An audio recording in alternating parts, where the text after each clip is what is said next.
Hello, welcome along to a Blether with. I really just wanted to shout Happy New Year right in that spot. It was a bit like that, wasn't it? It's not until you're watching 30 seconds that you realise just how long that is. It is. Oh dear, that is a one-time only countdown. Well, we were working on our own jingle. Better than me accidentally putting a Little Brown Dog's video on again last week, which I was like, I don't even know how to get this to stop. We're just going to have to enjoy it again. Just enjoy it. Just roll with it. Good evening, everyone. We've got a flurry of activity going on YouTube, especially. Dave Fackerson has got his Christmas cake out once again, and he's enjoying. This is like an infinite Christmas cake. It's like every week. Your Christmas cake, or are you the only person that eats Christmas cake? Like, this is from now on, I want everybody to just check. We're going to do a calendar check of how long this cake lasts. And I also want to see a photograph of how big the slices are, because if they're wee slices, like I just need reference points. Like I need to know more about this cake. It's like it's not Dave Ferguson, it's Dave and his Christmas cake should be his name. Yeah. And he's drinking the 10-year-old from Glengarry from Strongwater, a shop exclusive that they bottled in, and I think that was in association with Little Brown Dog, wasn't it? They bottled that. It was. It's a banger. I've got that as well. Really good dram. So good. We've got Scott Matheson. Hello, Rob. Hello, Dutch Jura. Good evening, Blether, and he says. Ryan H is on. Good evening, Ryan. Tim Powell's. Good evening, Tim. Hope you are well. He watched you on the catch up. Cat, well done, great show. I guess that was last week with Neil. I think we talked for like 3 days. Like I didn't even know how it lasted that long. I was exhausted, like physically and mentally exhausted. But it's because you joined halfway through. It was like starting a whole new Blether again. It was, yeah. We're going to have to time that or restrict what we get up to on the Blether. No, our timing. I think it was into like Thursday into Saturday before we finished. What's in your glass, Cat? What are you tickling on tonight? So I couldn't decide. So in honor of Justine, I went for two options. So the guys can maybe choose for me or choose what I do first. So Justine, is it an open bottle? Please go for that one. They're open. These are open. I learned the hard way. So Justine was obviously involved in the film that the Whisky Magazine put together for Ardray, which is of course our blend. So I thought, oh, that's a good reference point. However, we've also we're going to be probably mentioning this brand quite a bit with the Patterson story. So I thought, I don't even know if I've opened this yet because I went to Glenfarclas like a couple of years ago. So yeah, I raked that out. It's like it's got dust on the top of it. So so everybody can decide which one I start with. Let me know in the chat, guys, which one to start with. Sounds good. Well, similar. Easy for you to say. Yeah, Similarly. I've gone for the same kind of theme. What I've got, we can maybe discuss the theme. We've got a Glenfarclas. Yeah. I have gone for an Altmore as well. I've got last year's Altmore. I've gone for a nice wee Leith bottle as well. I've got that. That's lovely. Hanging single grain, and also a blend by Brothers. So I have got. I don't think I've ever thought more about a lineup for a Blether than what we've got tonight. I know, and do you know, we almost didn't go live. We were so excited talking to Justine that we were literally just chatting away to her for ages. And we're like, wait, we should save this for the chat. We're very excited tonight. We are absolutely. So evening, John, and evening, Bob. Guys at home, let us know what's in your glass. I can't believe that Dave is the only one drinking. Let me know what you guys have got. Scott has put up. He's got the Good Spirits Company Glengarry and a 7-year-old peated short cross finishing cognac and orange liquor cask. That sounds like a mouthful. That sounds pretty banging. Loving all the Glengarry mentions as well, guys. Honestly, yeah, well done. I know. I don't have. I've got a little one tucked away here. We could rake that one out if the chat allows. Well, we're going to mention Glengarry because I know that Justine's profile picture on her website's got picture of Glengarry right in front of her, so I'm definitely going to bring that up. It does. Well, let's bring Justine on, I guess. There's no point in yapping without our guest on the show. So let's bring her on. There we go. Good evening. How are you? Evening all. Yes. How are you guys? All good? Good. Very, Excited. very well, thank you. Good stuff. Good stuff.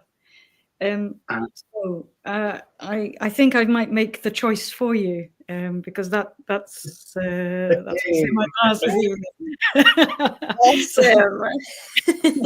That's what's coming out of the box then. Great minds and all that. What a jam together. I feel left out now. I don't have a bottle. Well, you know where we sell it. Coming past and get a bottle. I know. I was there just the other day. Sorry. I gave you a sample. That's gone. That's long gone. Matthew Runcie is saying hello, Justine. Yes, he's watching on Facebook. Obviously from Kinnaird Head Whiskies. He's said hello. We've got Major Nut. Good evening to you. Nothing in the glasses. Driving tomorrow morning. Very sensible of you. Nice. There we've got. So Matthew's just away to open the LBD Glengarry for the Falkirk Whisky Club. How much Glengarry does Andrew have in his work? He's been holding out on me. I don't know that bottle. That's interesting. Let me know what you think of that one. Absolutely. And Rob is settling for a coffee at the moment. Bob has got the Glen-Scotia 9-year-old festival bottle. Oh, nice. I've heard good things about that one. So Matthew says he has shitloads. Glengarry in his cask. Surely. Well, I'm going to start with tables. I'm going to go with the Leith export. So the Port of Leith, not their Spirit, obviously, but bottled by them as a dram to have over a blether. Share it around the table. Share it with friends. If you haven't tried this one, ignore what you've heard about grain whiskey. Grab a bottle of this and try it. It's absolutely superb. Mm-hmm. Good. It's a good price as well. Yeah, £35. Yeah. And a decent drop. Tim Piles is on the Master of Malt Circumstance 3-year-old tonight. Oh wow! It's not one I've heard of. So let me know what you think of that. It's Circumstance, the distillery down near Bristol. I think that's down near Bristol. I think. Okay. Any of their stuff, but heard good things. So Justine, you get up to quite a lot, don't you? I do. I've got my lots of Glencairns. Yes. I was researching to do a wee blog, a bio as an introduction. I thought I came across an article which kind of just said everything that you do. So, and I really, you've got the Kask Whisky. You're a judge for various competitions, Whisky Awards, Speyside Festival. You're involved with that. Used to be. Yeah. Mm-hmm. You do tours around Leith, walking tours and historical tours. You do your Instagram, which is amazing. And in between all that, you managed to write a book as well. I did, yes. And don't forget the Whisky Festival. Yeah, the Whisky Festival. And the Borderlands and the Fife, yeah. And I run that with one other person, though, so that's not just me. That's my friend Karen Somerville. Used to have Angel Share Glass, so we both run the festivals together. But yes, yeah, always busy. I think certainly during the pandemic, I kind of realized it's probably best not to put all your eggs in one basket. So that's why I kind of keep busy with lots of different things. But and finally finished the book and had that published in December at the end of the year. Yes. In case you haven't seen it, guys. Congratulations on that. That must be like a labor of love. There's like 4 or 5 years of research has gone into that.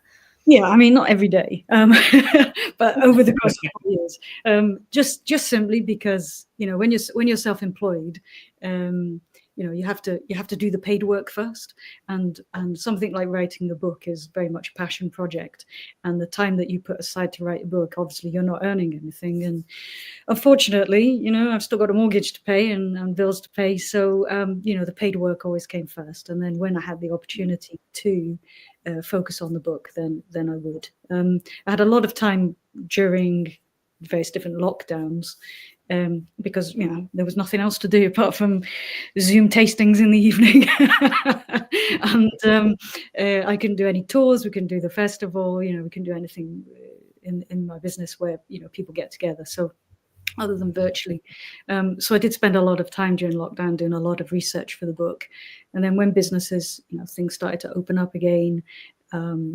focusing on the festival and the events, and then writing the book in between.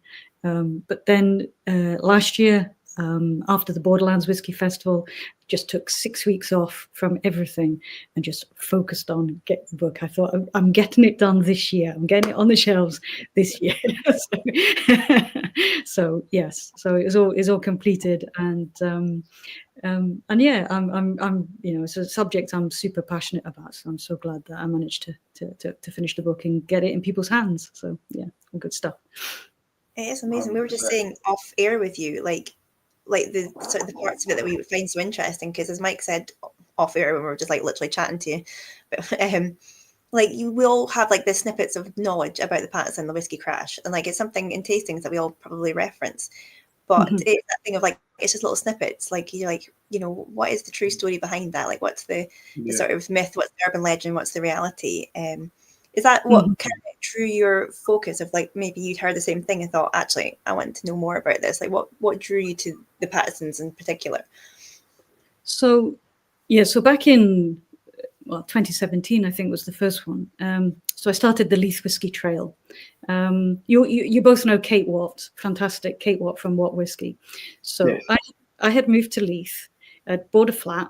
It overlooked an old derelict bonded warehouse, and I was really keen to find out who owned that warehouse, which whiskey brand was there, etc., etc. So I started to do a lot of research into it, and found out absolutely nothing about that bonded warehouse, could find nothing at all about it, but discovered there were between about 90 and 100 other bonded warehouses in Leith. So I discovered that there were so many, I just couldn't find anything out about the one opposite where I lived. And it was fascinating. I just, at that time, 2013, I didn't realize that Leith had so much whiskey history. I then went, 2017, I went to the Campbelltown Malts Festival, and Kate does this amazing liquid history tour around Campbelltown, taking in all of the lost distilleries around Campbelltown. And when I did that tour, I thought, I wonder if something like that could happen in Leith. So I started to put together the Leith Whiskey Trail. And then through that, I learned more about the Patersons and the number of premises they had around Leith. And then the pandemic hit, and as I said, like there was nothing really much to do. So I decided I would look into the Patersons a little bit more, because they are this name that's often quoted and often used to blame what would have been the inevitable crash in the Scotch whisky industry anyway. And I had nothing else to do, so I literally traced the entire Paterson family tree.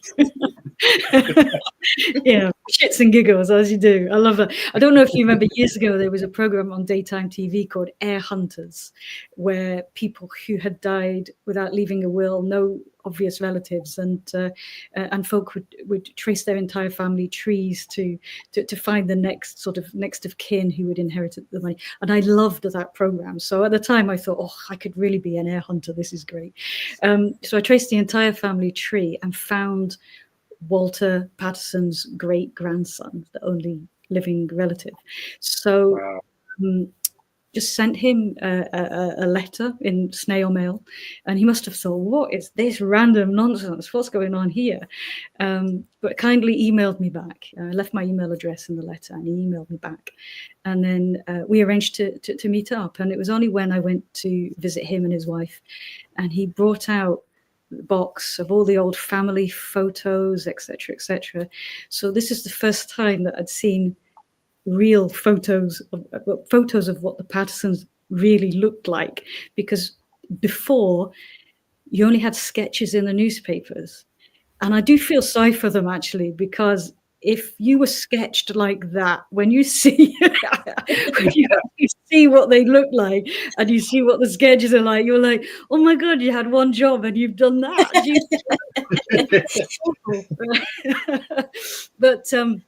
But then, you know, there were other belongings.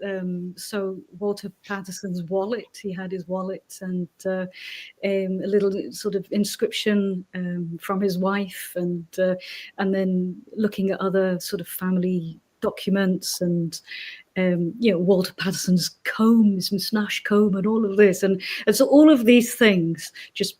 This was an insight into the Pattersons that I could never have gained anywhere else, and it just made them feel like, you know, not just names that are quoted in whiskey reference books, but actually real people.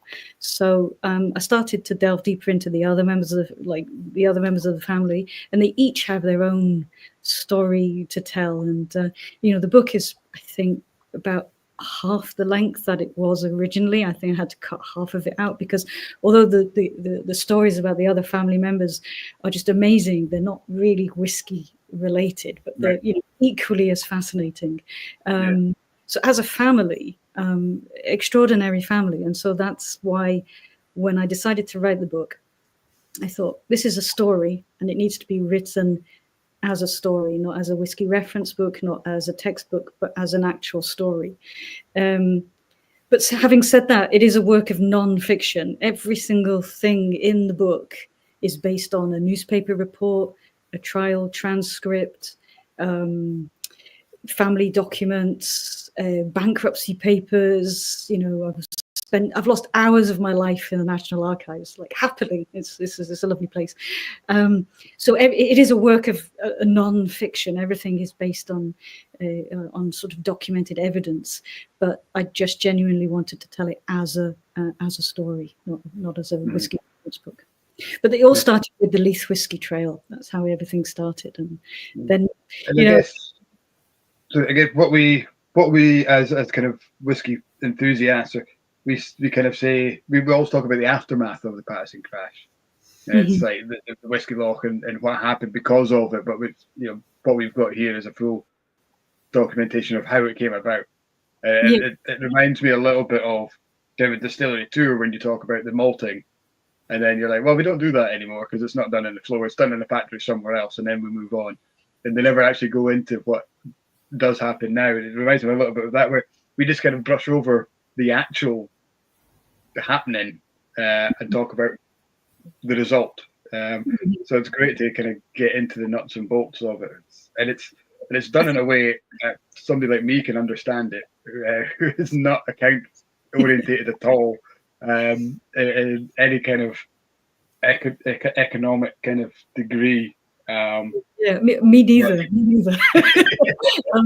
I think you know, the whole landscape at the time was just, I think at the very beginning of the book, there's no spoilers here if nobody's actually read the book yet, but like I described the whole situation with the Scotch whisky industry as this huge tangled ball of wool. And it's all about unpicking all of the threads to work out, and it was so complicated and so convoluted, who was selling what to whom, and sometimes they weren't actually selling anything at all. You know, it was this non-existent whiskey that money was changing hands for. So it did take a long time to unpick all of the threads and sort of make sense of it. But I've deliberately put everything into very sort of short paragraphs and broken it down into, you know, clear chapters. But that I was a secondary school teacher for the best part of 20 years. So, you know, the story of my life at that point was, you know, manageable chunks. Everything had to be in manageable chunks.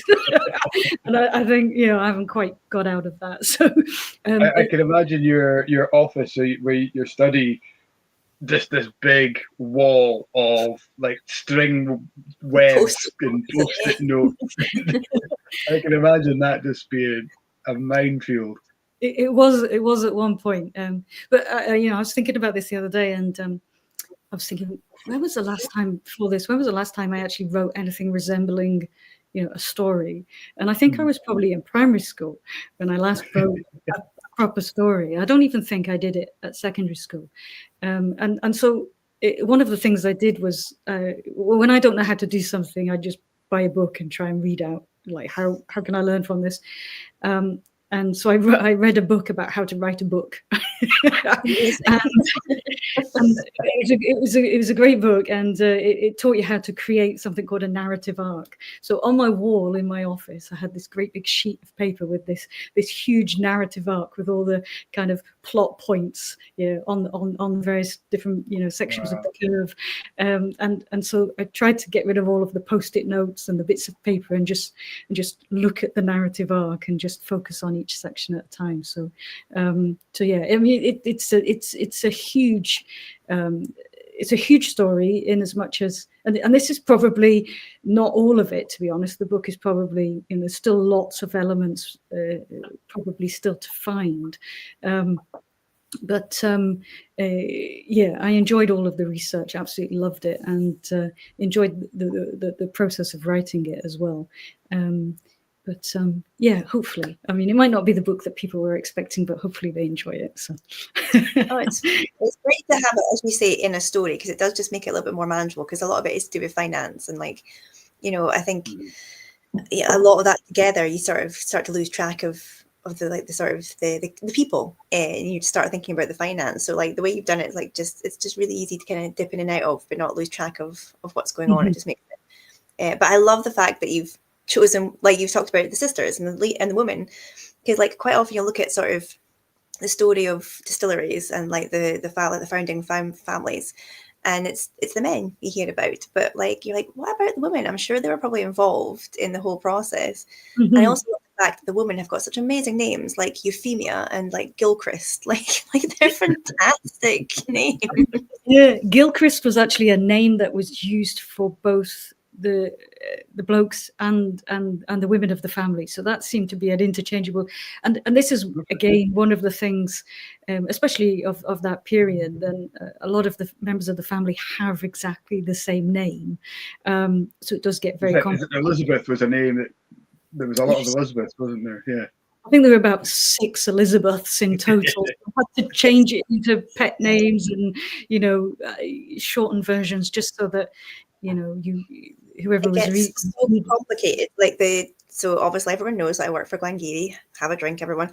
But so we were founded by John and Alexander Manson. Every John Manson named his firstborn son Alexander, and every Alexander Manson named his firstborn son John.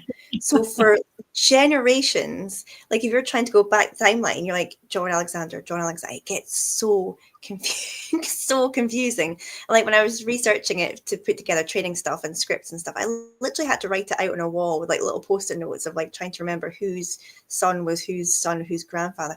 Oh my God, it actually hurts your brain. It's like, so hats off to you for all the Elizabeths and Gilchrists and keeping track of that nonsense. I think my favorite name of the whole of the family, though, was they had a brother, Robert. Well, they had lots of brothers and sisters, but they had Walter and Robert had a brother called John, and his middle name was Peterswald, John Peterswald Patterson. And I wondered, where did this name come from? So their uncle was called Peterswald Patterson, and his son was called Peterswald Patterson. So there were quite a few. I was like, this is an amazing name. This is what we need to get this name back. We need more Peterswalds in our life, don't we? It's a great name. I don't think I've ever met one. It's quite a Scottish thing, isn't it? Naming, like keeping a name in the family, so using it as a surname. So my grandfather was Colin Bizet, and then which came from his mother's maiden name. So I guess it stops names kind of being married out and lost in families. It's quite a nice tradition. So my son's middle name's Nicol, after my grandmother who died before he was born. So yeah, it's quite a nice way of just keeping a family name alive, even if it is Peterswald, which maybe not the most common one. But exactly that. Robert Patterson's middle name was Patterson, but it was spelled Pater.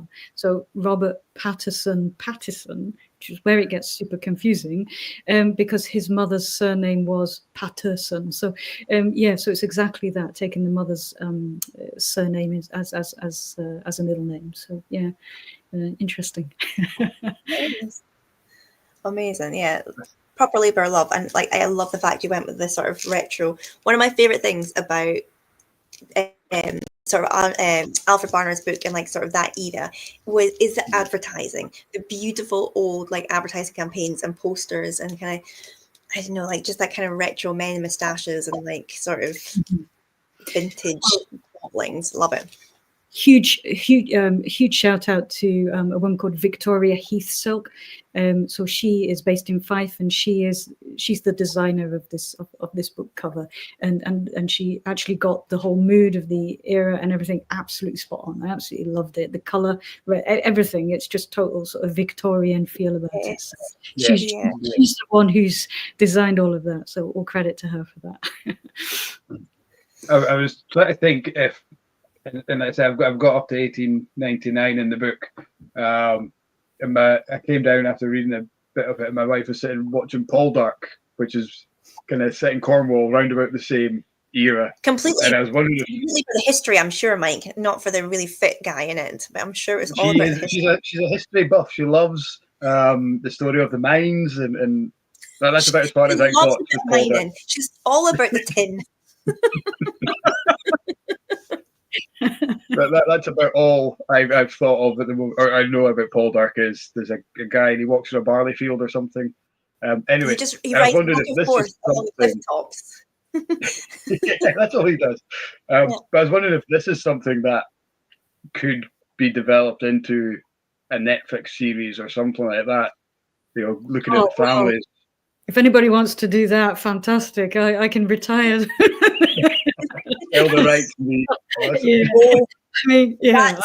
That's a fun question though. So who would we have as Robert and Walter? Because like Robert was like the sort of the kind of the business minded brother a little bit, and Walter was kind of like the one that just kind of was in the sort of the wings a little bit. Is that right? And they were quite flamboyant. Yes, it is. Yeah, I mean, I think Walter was quite a shy character and was led by his. He was in the shadow of his older brother a little bit, but I mean, he certainly did play a role in the business. But it was definitely Robert's show. Definitely Robert's show. So yeah, if you'd play them, well, that's a good question. I don't know. Robert Carlyle. He's maybe a bit old now, isn't he, Robert Carlyle? Maybe like Walter would be like an Eddie Redmayne, like that sort of shy, stuttery, kind of quiet kind of vibe, and then Robert could be like Robert McAvoy. Yeah, I was thinking more of David Tennant, maybe David. Tennant. Yeah, that'd be quite good. Yeah, there you go. If either of those are watching this evening, they are regulars. Don't you worry. Steven Spielberg will be on in a minute as well. He just usually gets a cup of tea first before he walks. Hold on, that's my phone. I just need to. No. That's your agent. Because it's such a fact, and it's so intertwined with the economy at the time. It's not just whiskey that's affected here either, is it? There's loads of kind of repercussions off the back of it. So it would be so cool, I think. It would be a very specific market audience. That's the only thing. Sure, they could push it up a wee bit with some. Yeah, they'll get the guys walking around Edinburgh with their tops off or something. They could integrate a bit of train spotting into it and jazz it up.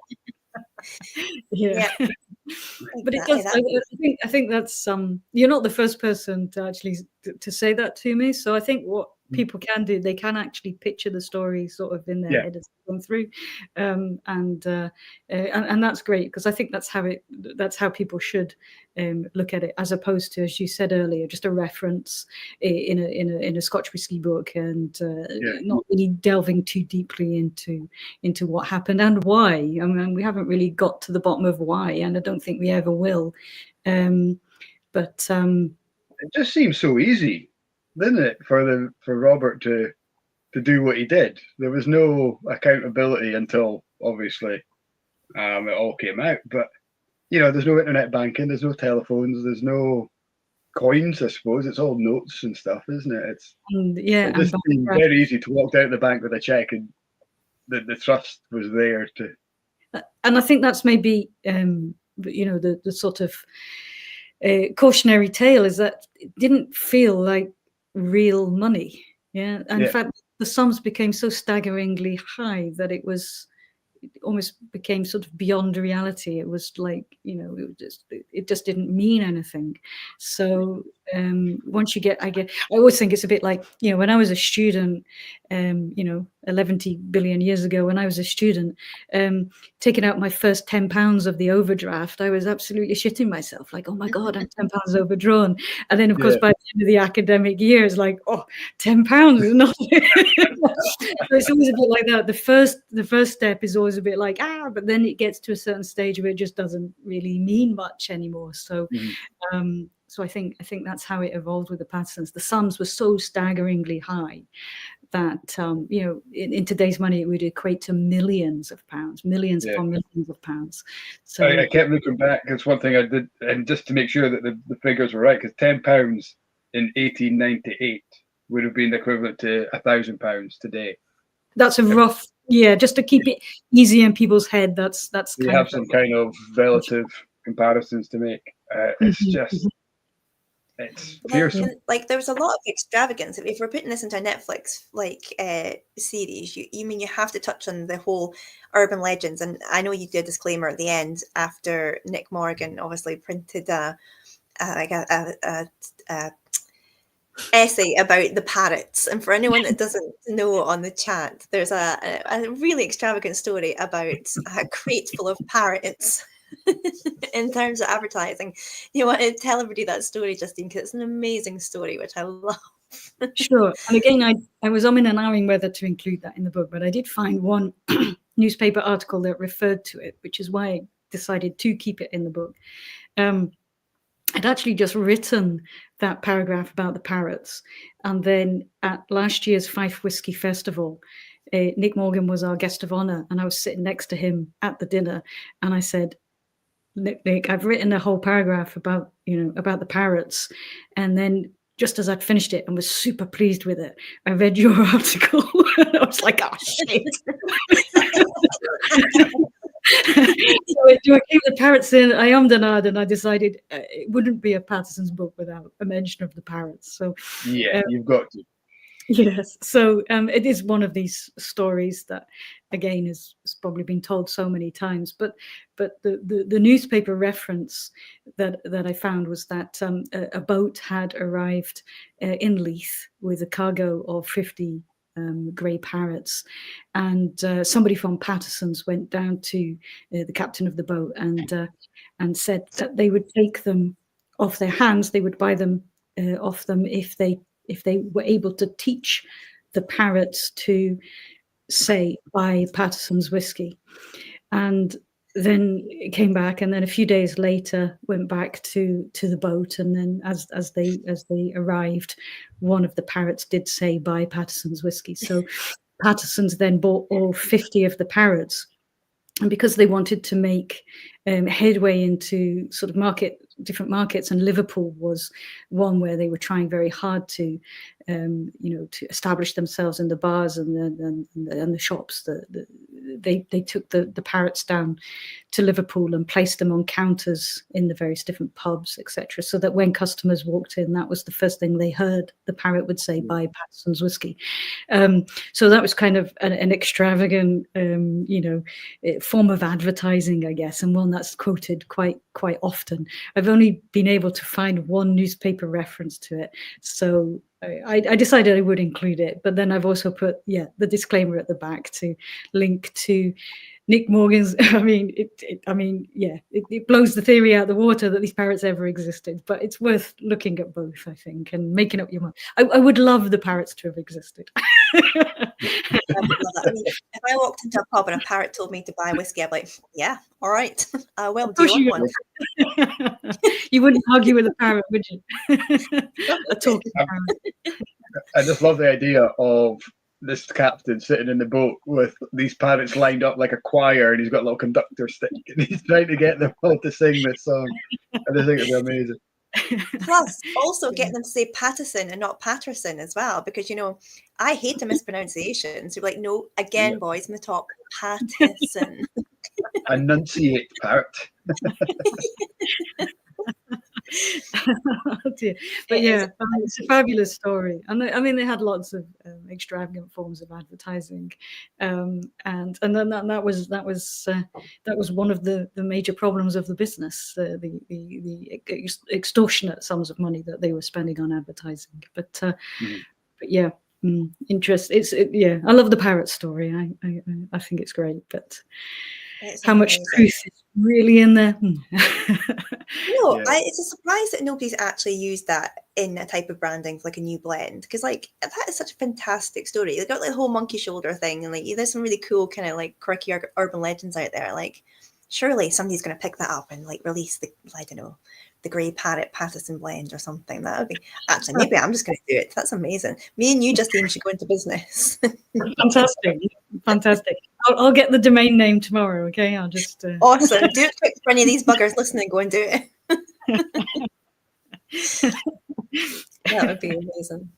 I mean, the problem with the Pattersons was a lot of the whiskies weren't really what they said they were. So what we would have to do is, if we were going to create such a blend, we would have to have about 95% of it as unaged Irish grain whiskey, and maybe about 5% single malt. So, okay. But don't tell anyone that. You don't tell anyone.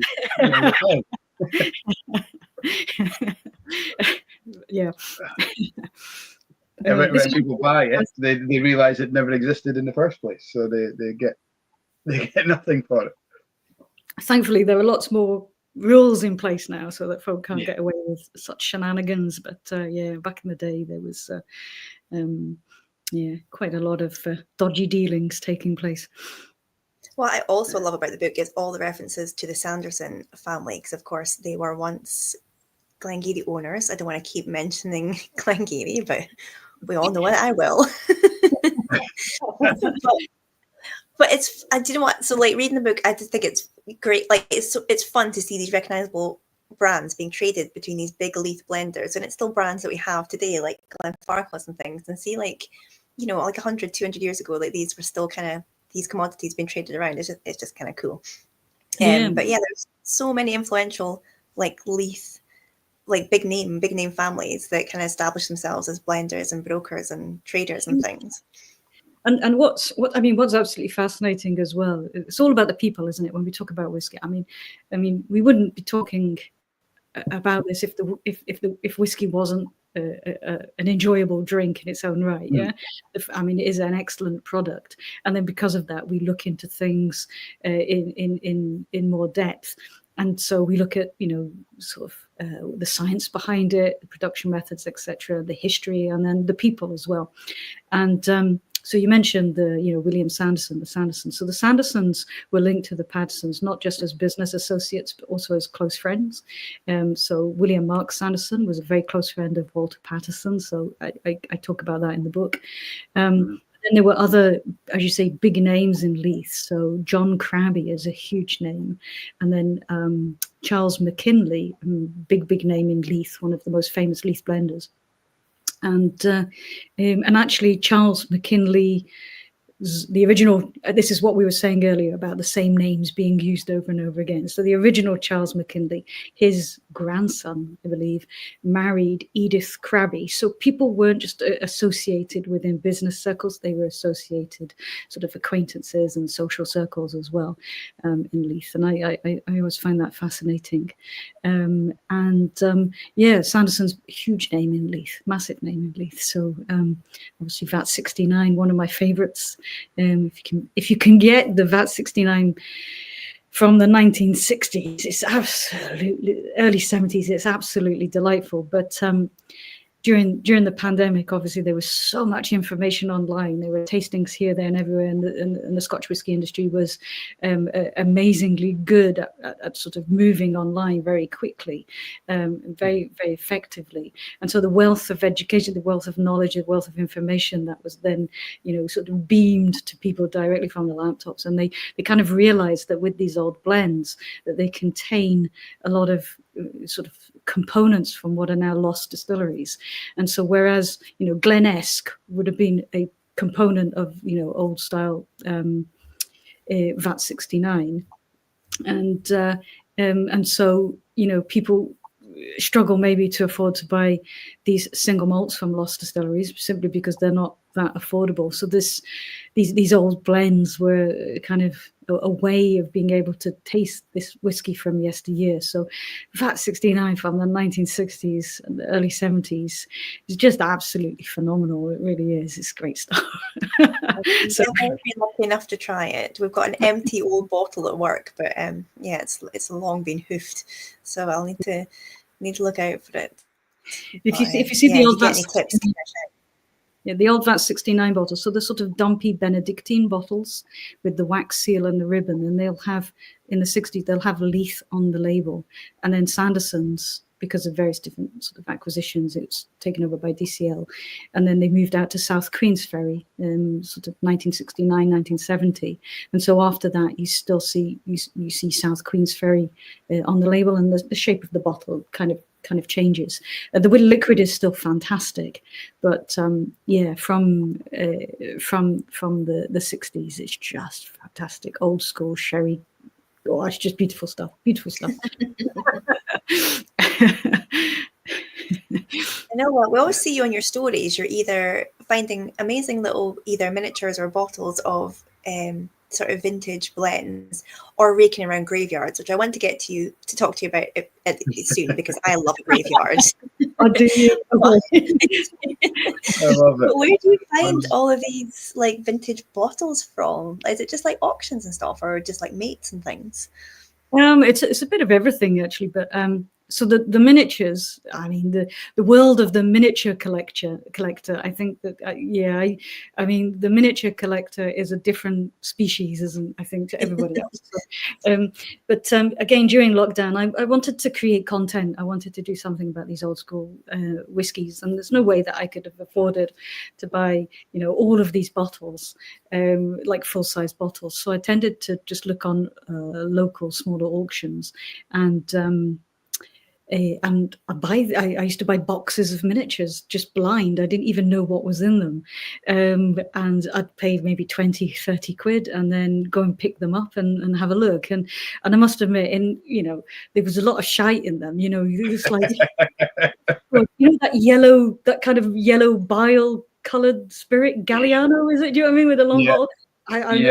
I've unblocked the sink with like quite a few of those little miniatures, It's like, every collection that comes to us, people want to sell it, and there's always some kind of port or sherry from the 70s being taken home from Spain, and it's completely gone. all these souvenir spirits and things, and you're just like, some of the color of them, but but then sometimes you have to buy a box of all of these things, and then you find a few gems. So I mean, in one box, bought completely blind, I had 2 miniatures of a Springbank from the 1970s. So it's like, oh, fantastic. And then of course all of the wonderful Leith blends that that I love talking about, and then a couple of little miniatures of Chartreuse from I guess 60s. So I passed them on to Mark Watt because he loves Chartreuse. So I said, right, you can have those and enjoy those, because it's not something I'm going to enjoy. But so within these boxes of, like, I must admit, 60% actual shite. Then there's these wee gems dotted in, which are more than worth, Absolutely. money. And then for the full size bottles, I do tend to find them on the whiskey auction sometimes.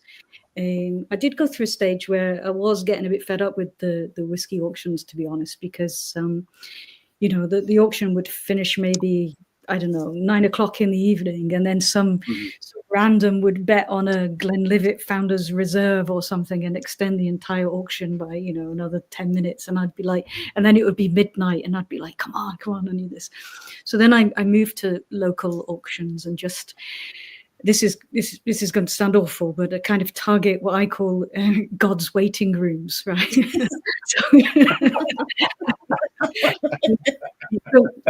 So don't judge me on this, but there is method in my madness, because in these small, especially seaside towns and that, so somebody pops their clogs and then the family goes into the house and does a house clearance. And then at the back of the cupboard, there are these bottles of whiskey that they were given, like decades ago, and they've never been opened. So they just put them everything all together into a local auction.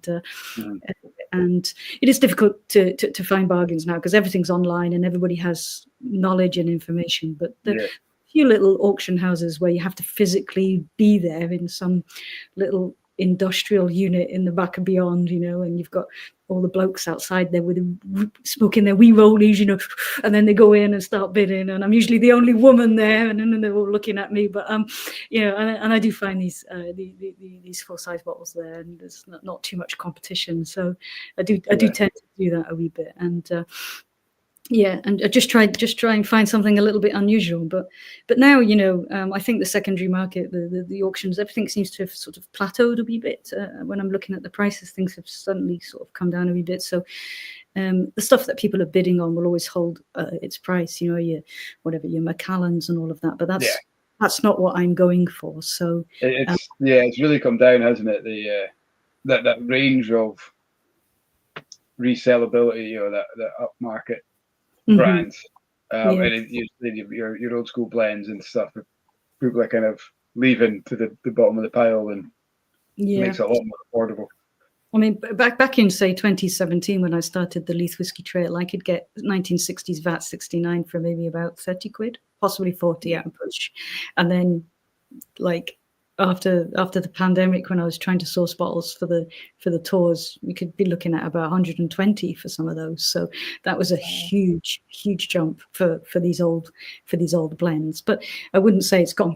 Alas, it hasn't quite got back down to the 40 mark, but it's kind of going down a wee bit. So Well, that leads me on to two questions that I've seen in the chat. Ryan's asking, can you still get VAT 69 from the 60s and 70s? He'd heard about it from Band of Brothers, but felt like it was a myth. And further up the chat, David asked, can you book onto your Leith Whisky walks tours? I think, or something like that, Dave. I'm paraphrasing what I saw you ask further up.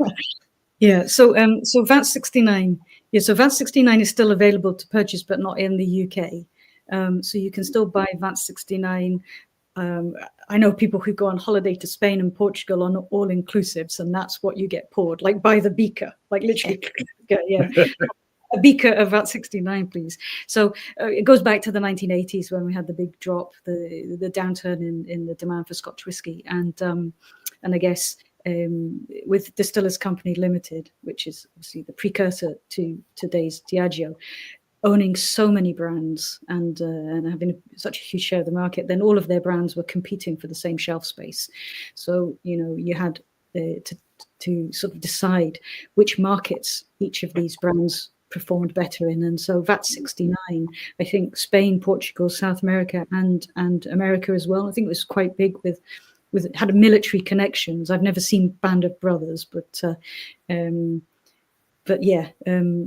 you can still buy it. So if you go on holiday, you'll probably see it at duty free or in the supermarkets, Spain, Portugal, whatever. 60s and 70s, again, yes, you can still buy it, but only sort of on the secondary market. So whiskey auctions. I was lucky to find a full case of VAT 69 still in its original box from like the early 70s. So that kept me going quite a lot for the Leith Whisky Trail, and a friend of mine, his father-in-law used to have connections with William Sanderson, so I gave some of the bottles I sold some of the bottles to him to give to his father-in-law. There was a point where the competition for these old blends were pretty fierce, but you will find them now on the whiskey auctions, and they're well worth getting hold of if you can. Just don't bid against me, okay? And then as for the Leith Whisky Trail, yes, you can book on them, but so I used to live in Leith, and that's when I used to have the tours running quite frequently. But about 2.5 years ago, I moved out to the sticks. I'm out in the Scottish borders now, so I still do run the Leith Whisky Trail tours, but maybe not quite so frequently because because I do need to drive nearly 2 hours to get there and 2 hours back. So so for the crowdfunders who supported the book, there were different options, and some of them opted to buy the book and go on a Leith Whisky Trail. So there's actually one on Sunday, but that's just for crowdfunders. Now, some of the crowdfunders can't make it, so I will be scheduling another one and then opening up the rest of those places for tickets. So I think in my head, I'm going to have it on Sunday, the 16th of March, because that's the same weekend that the new Independent Whisky Festival Stirk is taking place in Leith, and I know a number of the crowdfunders are coming through for that. So hangovers pending, hopefully they'll be able to make it on the Sunday for the Whisky Trail. So so I'll get that on the website soon, and then anybody else who wants to book the places, they can. I would love to come and do that one day. It would be absolutely fantastic. I want to come down to Leith and just see everyone, because everyone's in Leith. Woody and Megan are there, and Rachel and George, and yourself, and who might help me? Greg. Greg. You've got Woven. So you had Woven, Nick and Pete. And he's a big fan of you. I think he mentioned we had him on. Yeah, we had them on. I don't know, 3 or 4 Blethers. And he mentioned you, because I was like, no, don't worry, I'm tracking her down. We're going to cross paths too many times, because we nearly had you on last year, and then it just didn't work out. And then I saw bloody Ross stole you and got you on Whiskey Stories. I was like, I had her first, because I didn't get it. It's not a competition, but it is a competition. To be fair, they probably asked me more times than you. So it took about 4 attempts, and then I eventually okay, I can make it. So don't worry. I was listening to it in the car the other day, and it's about 5 minutes into the chat, I think one of the guys was talking about Tricana tasting they're doing, and he says, and they've got the 9-year-old Glengarrick. I was like, they've got the what now? But I think Ross. Ross corrected. was that maybe Graham, because he's the host, and there's Graham and Angus and Ross, and nice. They're a good bunch. They are. They're good. They also don't watch our show, because they would know how to pronounce it if they did. Wow, this is only mentioned about 40 times every hour. I know. We had Ross on one. Oh, it was last year, wasn't it? Yeah. And it was such a fun Blether, because I don't know if his pantry is linked to Narnia, but he would just stand up, go back through this pantry, disappear, and come back with just another amazing bottle. We're like, what the hell? Where's all this whiskey coming from? He's linked to Whiskey Narnia, and he was just, it was a lot of fun. If you haven't watched it, guys, go back and find Ross. It's Barr, his last name, isn't it? Ross Barr. Ross Barr, yeah. Chat. It's a lot of fun. Right. Good lad. David Stark. We have David watching, actually. He's on Facebook, and he said, Kat, you've been an honoured guest to the One-Off Festival on the 15th. Oh my God. So I'm just going to put out a pre-warning to people. If you invite me places, just as a nice, gesture, I will just turn up. Just be careful. People say, you should come to my distillery. I'm like, yes, okay, I'll be there Tuesday. So genuinely, I would love that. If that's genuine, then I'm writing that date down. Is that the Whisky Festival in Leith? Mm-hmm. I mean, the number of exhibitors there, the independent bottlers, the list is just fantastic. I mean, it's amazing. It's just focusing on independent bottlers and independent distilleries, but the lineup is just phenomenal. So, it's it should be a good day. It should be a good day. I have got my tickets for it as well, so I'll be down for the day. Good stuff. Yeah, excellent. Amazing. I am going to look into that, to be honest. I just need to offload my kids. I mean, responsibly. Responsibly also. Drop them off in Dundee, and then you can pick them up on the way back. They're practically self-sufficient. That's fine. Good stuff. Talking of kids, how the hell did you get from being a high school teacher to the lady of all the whiskies? Well, I guess when you're a teacher, you tend to drink a lot. Natural transition. I was just about to say, I think the answer's in the question there. I think, you tend to wipe out the trauma of the day. And you were a French teacher. Is that right? was, That's amazing. Yeah, I used to, for the best part of 20 years. I was a French teacher, and ironically, when you work in the whiskey industry, people think you're just getting pushed every day. Oh yeah, you're just drinking this, drinking that. But ironically, I drink significantly less now. I work with whiskey than I ever did when I was a teacher. So. But consumption just dropped. There's no stress levels or anything. So so I left teaching in 2016.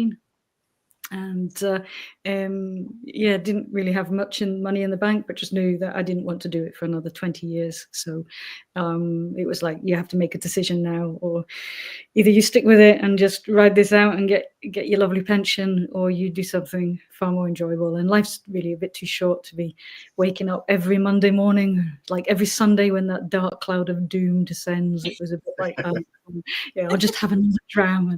And then so I enjoyed it. I did enjoy it for initially, but then the whole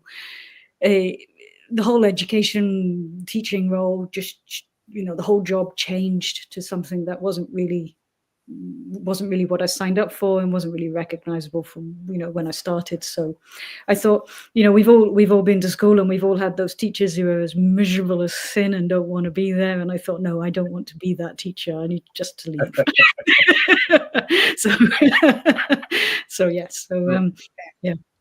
And then watching on YouTube, and he said his old English teacher used to carry a half bottle around with her. So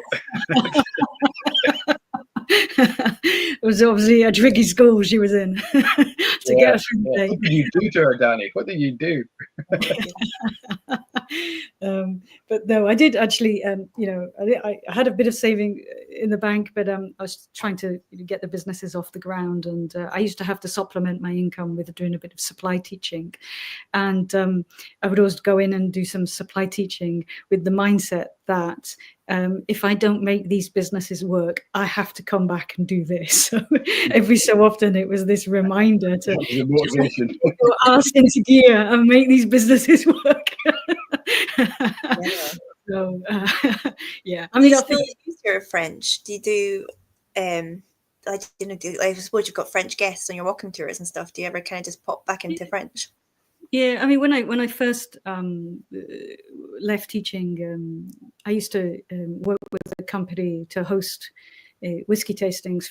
It was a French company, so they used to ask me to host whiskey tastings in French, and that was quite interesting because even when you're learning about whiskey in your own language, there's a whole new vocabulary there that you've never come across. Before I started drinking whiskey, I wouldn't have known what chill filtration was.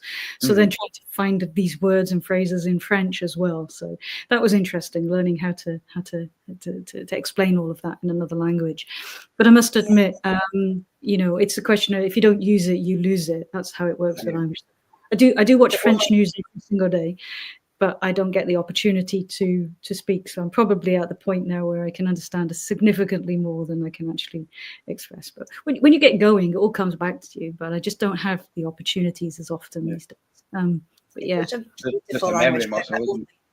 Only French word is alambique, or is it alambique? Alambique. Alambique is the still. Yeah. That's it. That's my only. It's like if I've got like a French tour group, I'm literally just talking away with like blank stares until I get to I'm like, alambique, and they're like, yeah. Like, okay, let's go. That's it. There you go. That's all they need to know.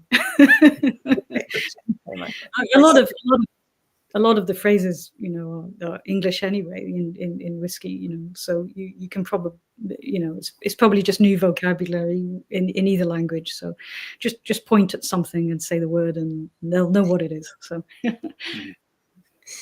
yeah, I mean, whiskey's a universal language. As long as somebody's got a dram, they're happy. I mean, yeah, and I think the more you drink, the more fluent you become. You see, this is exactly. Exactly. So you think.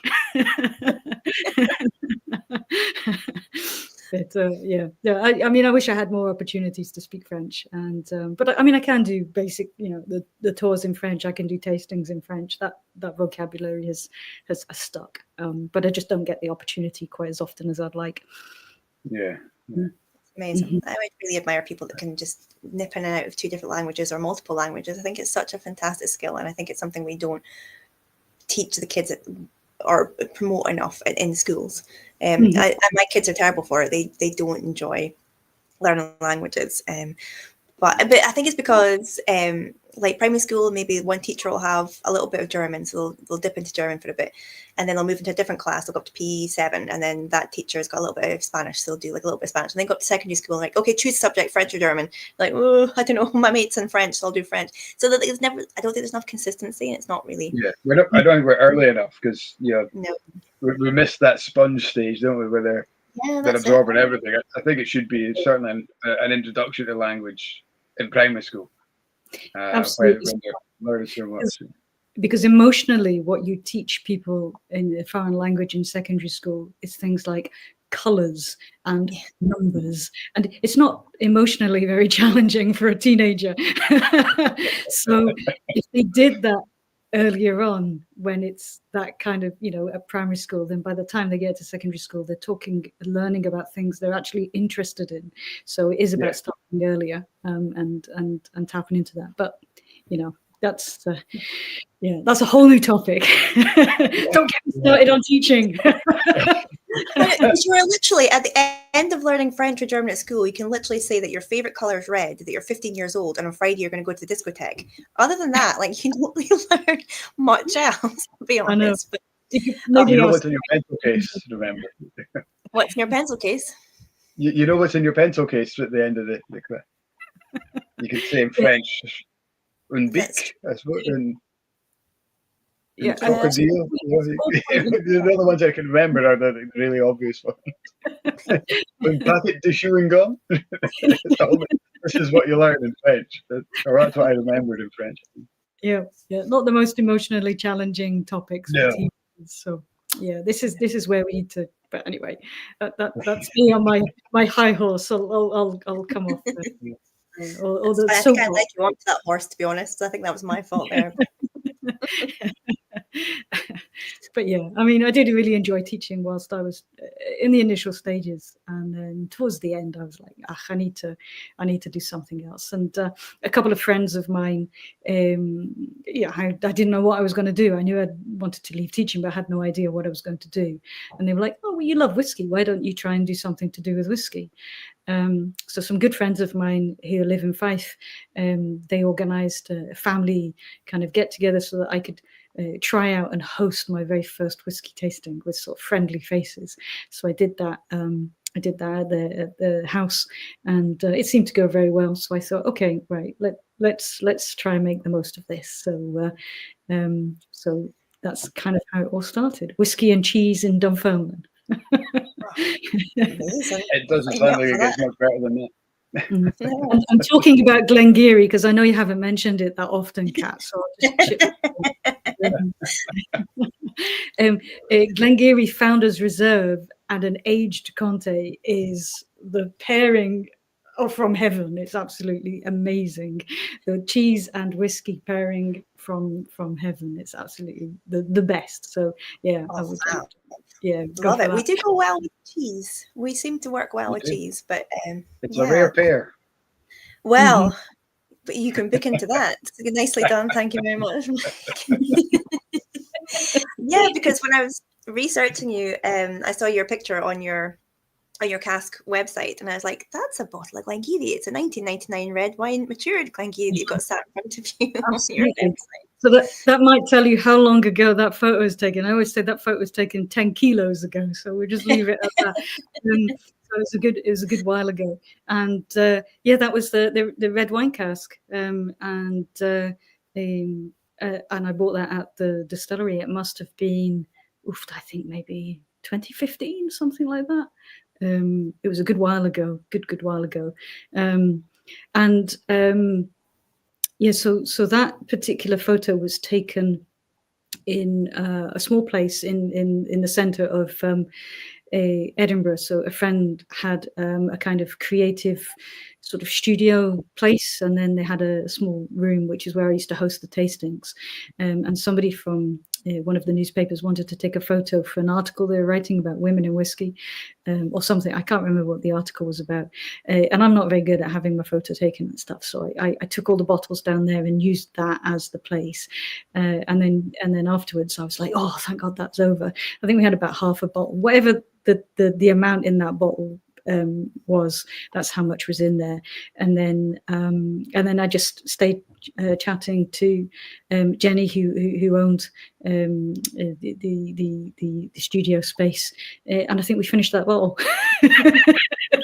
So it was just, that's how good it was. It's just a fantastic whiskey, absolutely superb. Loved it, absolutely loved it. It is good. I wonder if that was like a first release of it. So I've been there since 2018, and I think we released another version of that then, just not long after, a year after I started, I think. Maybe you'll remember better, Mike. So we do still have that, but it's honestly, we took it to, I did 2 festivals last year in Aberdeen. I did the National Whisky Festival, I did the Old Aberdeen Whisky Festival, and it was honestly, we had to hide the drama bottle in the end because people just kept coming back for it. We're like, I get that you like it, but seriously, like, we've only been here an hour. We've got no stock.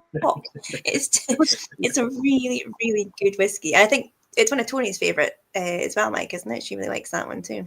Yeah. When she's watching. Yeah. Was it a distillery exclusive? It is kind of. I mean, you used to be able to find it on Amazon. Obviously, Edrington were our distributor, so you could find it. Sometimes you'd see it appear on Amazon, but you very rarely see it anywhere else. So, yeah, it's always cheaper. I think I picked it up at the distillery just because I hadn't seen it anywhere else, and I thought, okay, this is fantastic. Yeah, I really enjoyed that one. Yeah, need to get another bottle then, obviously. Yeah. I actually just took delivery of one. I got at an auction this last week. We got it for £70. Of the second one or the first one? The first one. Oh wow! Oh. Okay. Yeah, that's good. That's a steal. I was pretty chuffed with that. I will be cracking out. Well, I'm sitting behind the bar at the shop at the moment, but I might not stay there. I haven't decided yet. Well, they'll both be Chateau Lagrange. It would just be obviously different releases. It's a bit ABV, aren't they? Yeah. Yeah, because the second one's reduced down to 48. Is the first one cask strength, or what is it? Yeah, it's 53.4, I think, something like that. I need to look out for that because I don't think we've got a bottle of that sitting. I'll need to look at my archive. I say my archive. I'm trying to create an archive at the distillery, but but it's A, time, and B, space. I just keep moving bottles from one area to another. I'm just getting in everybody's way. I'm like, I don't know where I'm putting it. So I've got a general idea of what I want to do. I just don't know where to put it. So yeah, I need the time to sit and go through it all, and but we'll get there one day. Time is the currency. Time is the currency. But no, I did love that. I mean, I'm a big fan of Glengarry. I don't think I've tried as many. I haven't tried that many independently bottled. I think, did Tricara have a Glengarry recently? I think 11-year-old and I think it was a 3-year-old Oloroso finish. Right, that's the one I tried. They were at the Stirling Whisky Festival, and I tried it there, and I thought, oh yeah, that's fantastic. So yeah, fantastic spirit. Beautiful. Dave with the Christmas cake on the chat is your man for indie Glengarrys. Every single week he seems to have a fantastic Glengarry with the Slava Christmas cake. So Dave, sort out your girl Justine there and get some samples over. And yes, Dave, 1 hour 4 minutes for the hair. Well done. Thank you for noticing that. I'm going to use Justine's mention of Tricara for my segue into my next dram, which is their 16-year-old Altmore, which was one of the distilleries that the Pattersons had shares in. And of course, Tricara also based in Leith. In Leith, another companies. We forgot to mention that. And I did sample the 50. I mean, these guys, Glenfarclas, Altmore, when you go on the tour, Altmore doesn't have the tour, but Glenfarclas, they never mention the connections with Patterson, and I assume it's because of the negative connotations that people kind of associate with it. But they wouldn't be the distillery they were today if it wasn't for the expansion that these guys put them through. It was a massive expansion, especially from Glenfarclas. Absolutely. It was funded by Patterson, wasn't it? Yeah. So a couple of things. I tend to go off on tangents, so I'm just you fit right in here. I'm trying to bring us back to whiskey. And in the Glenfarclas visitor centre. So if you look behind the counter, at least last time I was there, if you look behind the counter in the visitor centre, they have got a glass bowl which says Patterson's Whisky on. So there's like a tiny little reference there. And Ian Buxton's book on Glenfarclas. It's a big, long, sort of A3 size book, landscape book. It's like a black cover with a red side. It's a cracking book. And he does mention the Pattersons in there. But apart from that, there's not really, too much to talk about. But on a completely different topic, when you go into the Glenfarclas distillery, you can see that there's a copper pot still in the visitor centre. And if you look very closely at the plaque on that, it says that it was from the Lynx distillery, and that was in Leith.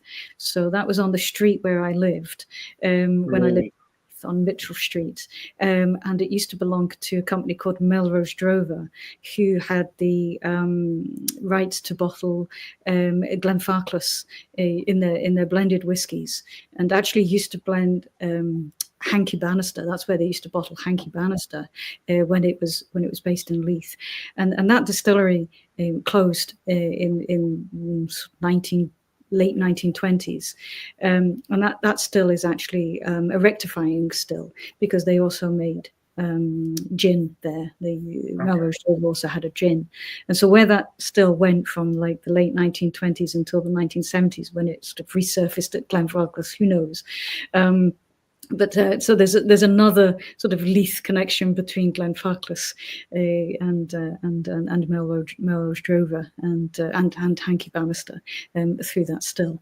But going back to the Pattersons, yes, they had a 50% share in Glenfarclas, and so after the Pattersons Limited went bust, obviously Glenfarclas was in pretty dire straits, and it was only through the help of, I guess, sort of the banking community up in Speyside that they managed to kind of get back on their feet.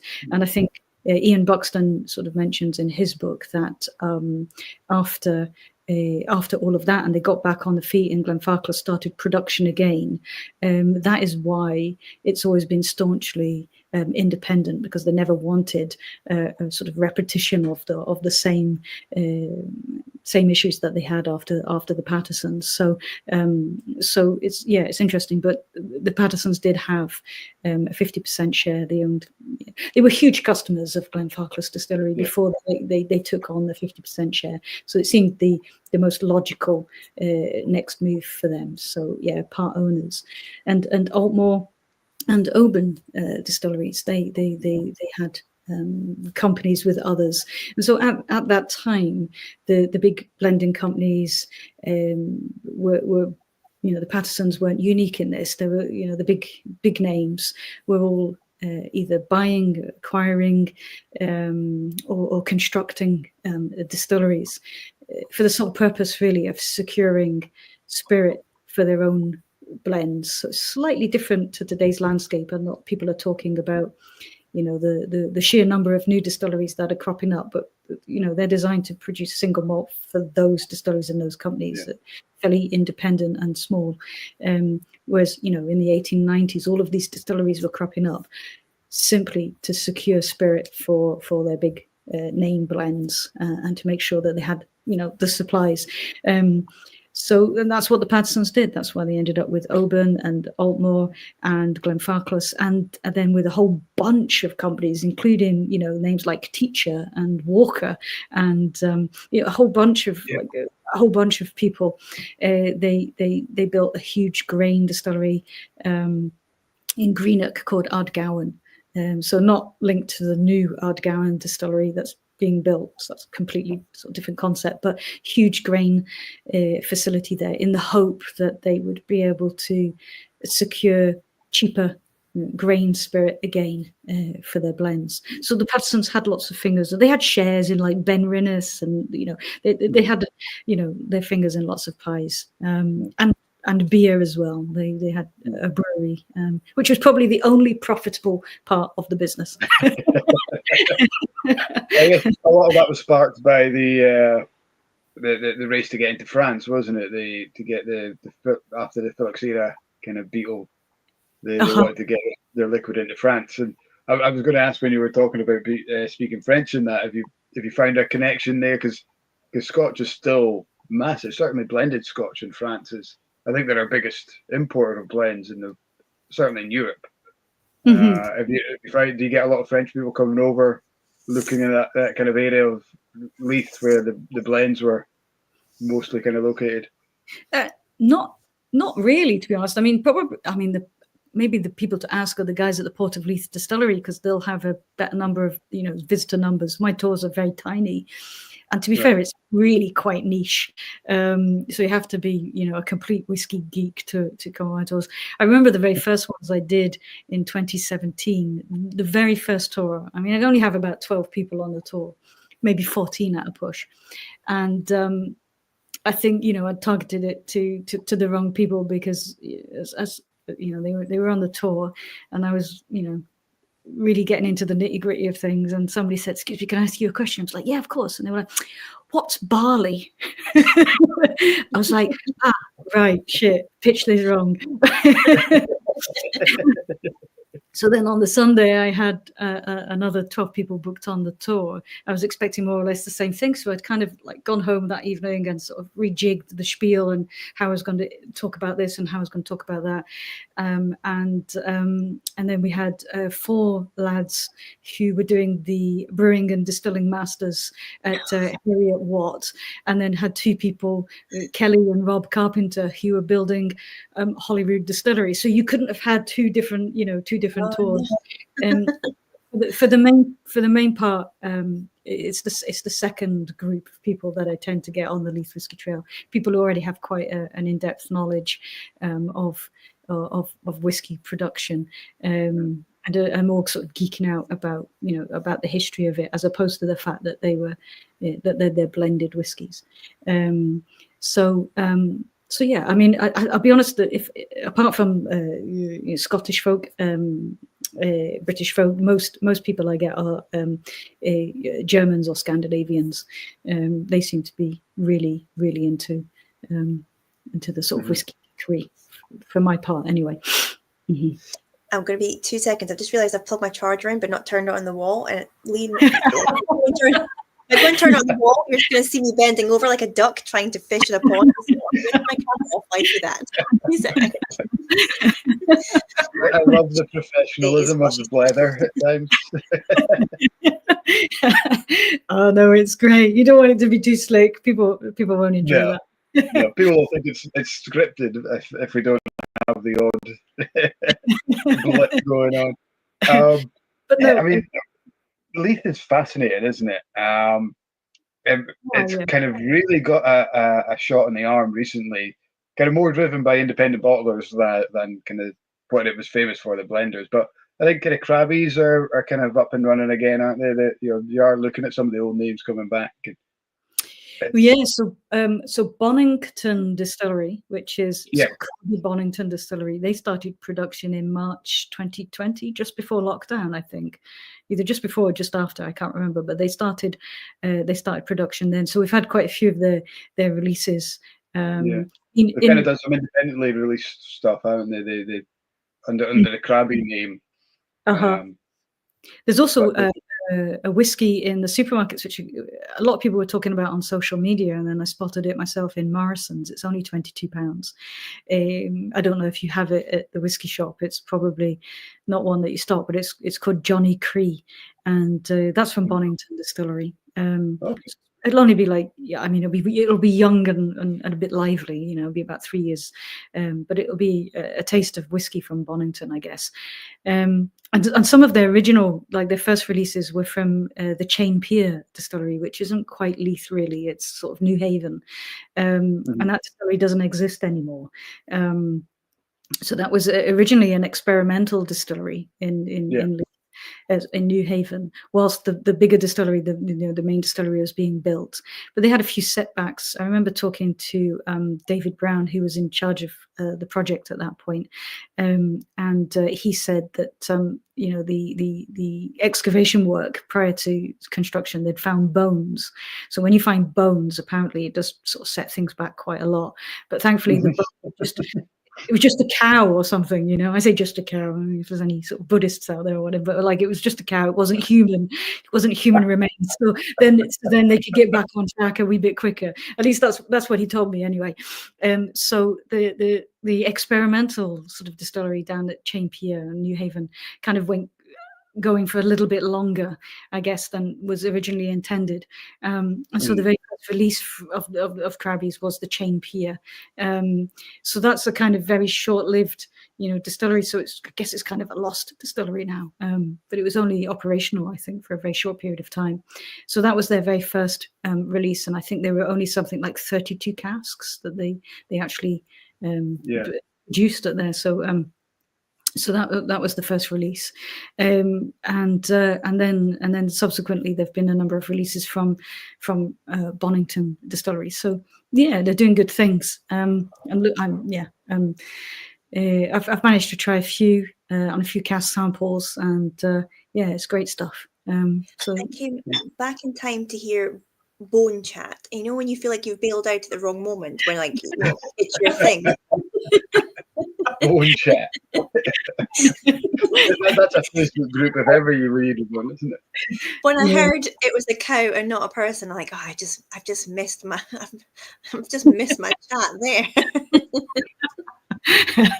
I mean, that was the story I was told, so I quite like it actually. David seemed quite relieved when it was a cow, because otherwise I think that puts back construction of a distillery by quite a long period of time. So but then you have to start asking of how the cow got there.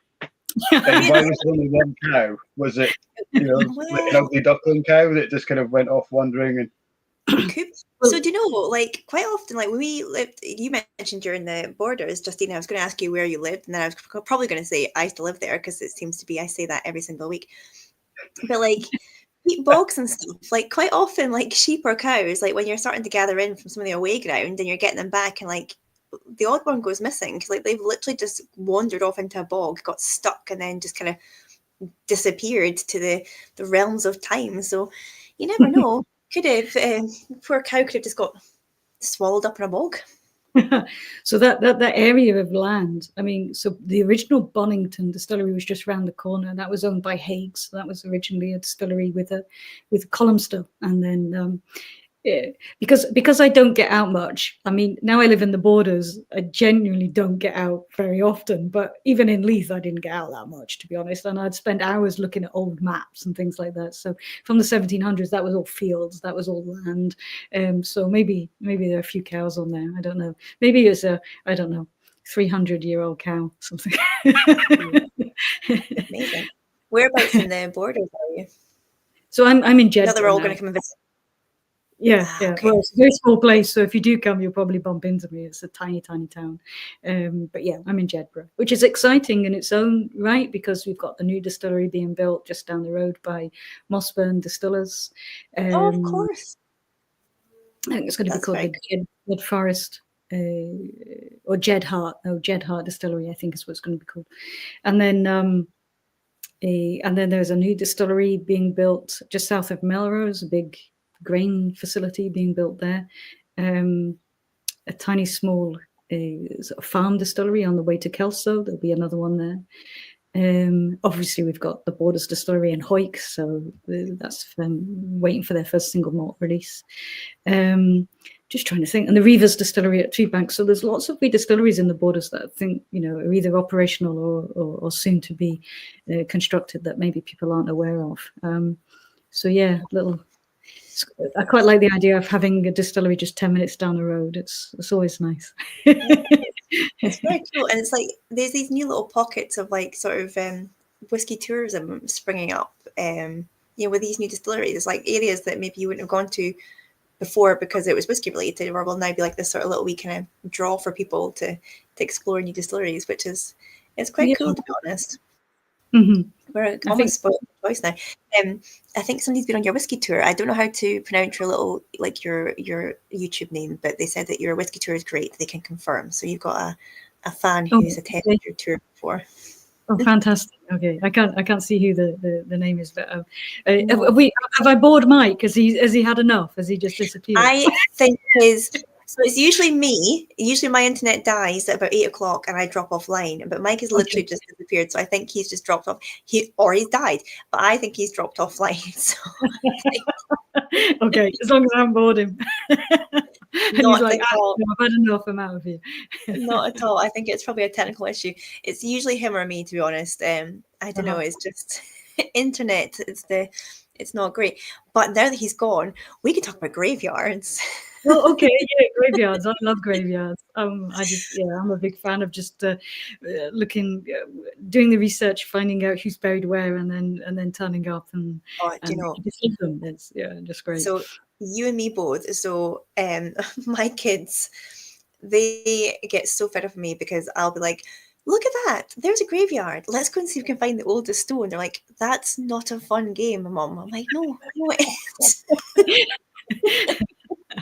Yeah, no, I'm a huge fan. I mean, I actually find out a lot of information that I wouldn't be able to find out anywhere else. So if I'm looking into a particular aspect of Scotch whisky, and I'm looking to find out, the people and the person behind the brand, if I can find a gravestone, then I find out who they're buried with, and like. I disappeared then. No, I don't know what happened there. We're back. But I just find them such peaceful places, and even in Leith, when you've got all the wee jakies, they don't actually bother you in graveyards for some reason. They seem to, have a wee bit more respect.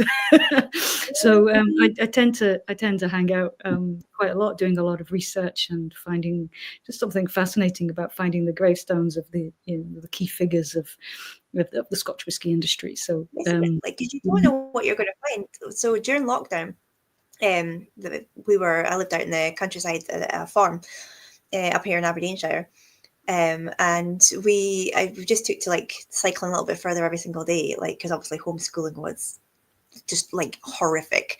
So I'd be like, just everyone get out. So like, see what you're teaching now. Well, hats off to you. Like honestly, I could have killed them all. But we found this graveyard, like sort of. In the kind of next little hamlet over, and we're just raking around, and I literally discovered that this little hamlet was like the birthplace of this really famous children's author, George MacDonald, who had written like some of the original fairy stories. So I started researching him during lockdown, and then the school did like a little project, and it was so interesting. And you just find, and sometimes like gravestones have the most ridiculous inscriptions on them, like. Mm-hmm. I moved here from the West Coast, and I used to live on a wee island. And outside the graveyard, there's a really big stone built into the wall. And it was literally the local sort of laird having a rant about everyone he hated on the island. Oh, that's what you want on your gravestone, isn't it? You were a bit of a shit, and you were this. That was it. Like, what a way to go. Like, I hated you. You're a twat. You're due me money. Brilliant. And you can get away with it. Yeah. Who's going to argue you're with dead. You? Like, what's everyone going to do? Like, yeah. So I love it. I do love a graveyard. Mike, what's happening with your internet? You're missing all the graveyard chat.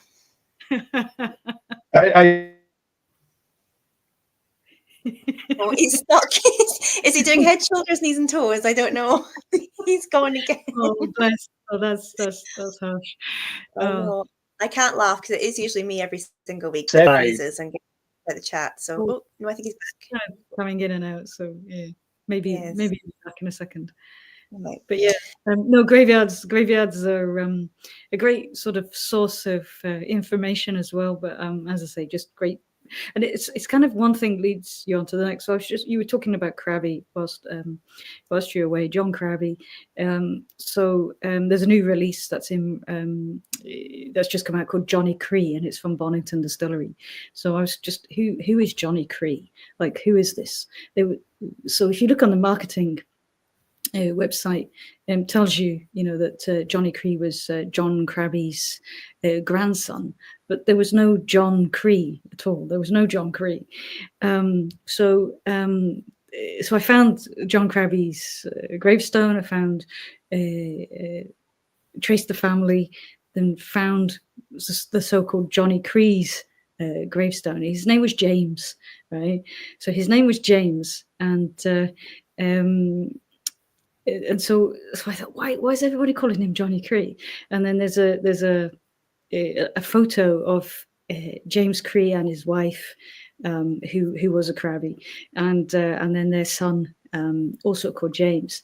And there's a photo in something like the New Mexico State Archives or something like that, because they emigrated over to the US, and they'd got his name wrong. So instead of the younger James, instead of calling him James, they just called him Johnny. And that's why everyone's referred to him as Johnny Cree, but he was called James. And so that all stems from a gravestone. So I was like, this is fantastic. Yeah. So yeah. That's amazing. Yeah. Wow. So you can find out a whole bunch, or it leads you to finding out so much more about all of these key players in the whiskey industry. And then once you've got the names and when you've got the dates, it's kind of like you can start putting the flesh on the bones, and you can realize that's probably not the best analogy. No, it's a great analogy. I should maybe not have said that, but Love it.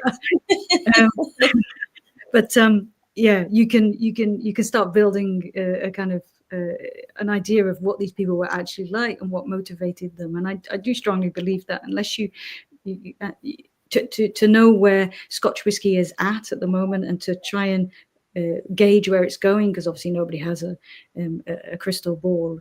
We have to look back at Scotch whisky in the past. So it's kind of all of, as much as I love hanging around in graveyards and looking at all of the, the inscriptions, as you say, is a way of understanding what Scotch whisky was to why it is the industry that it is today. And it touches on what Mike said earlier. It's like amazing to look at different brands evolving or different points in the whiskey world that we talk about all the time.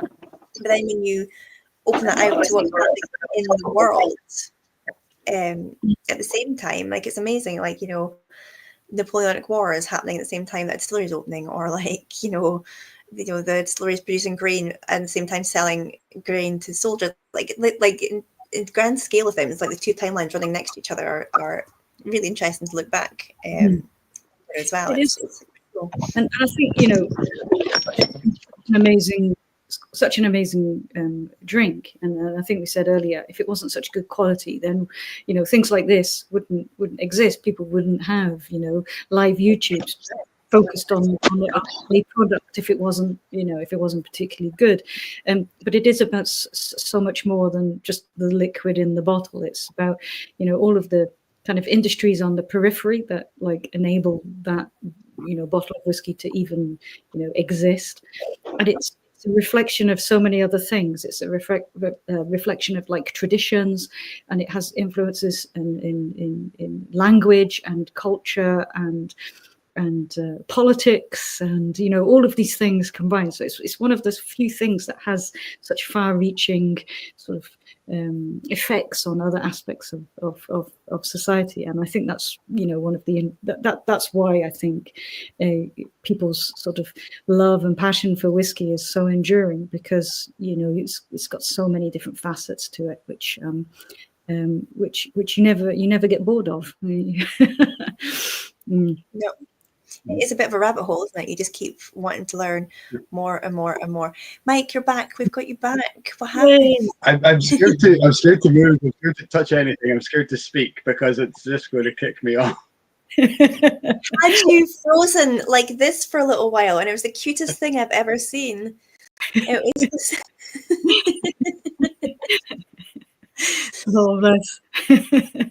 that's a better place to freeze at. I think he's frozen again. Either this is the longest laugh he's ever given me, or he's actually frozen again. It's quite a nice. This is not quite a nice image to freeze on. Yeah. He's back, but oh my gosh, Mike, I don't even want to reference you in case you freeze again. It's like every time I point you out, your internet dies. Oh. And he's gone again. Oh.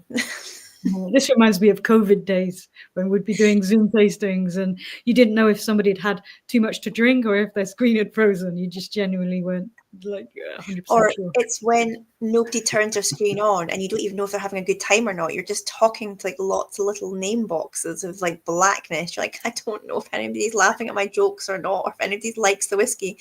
It's yeah, it was a scary old time. I used to so I run something called the Edinburgh Whisky Group, although I'm not terribly active with it now in organizing meetups and that, because as I say, I'm down in the borders. But during the lockdowns, it was very active online. So we used to have a Zoom tasting every Saturday.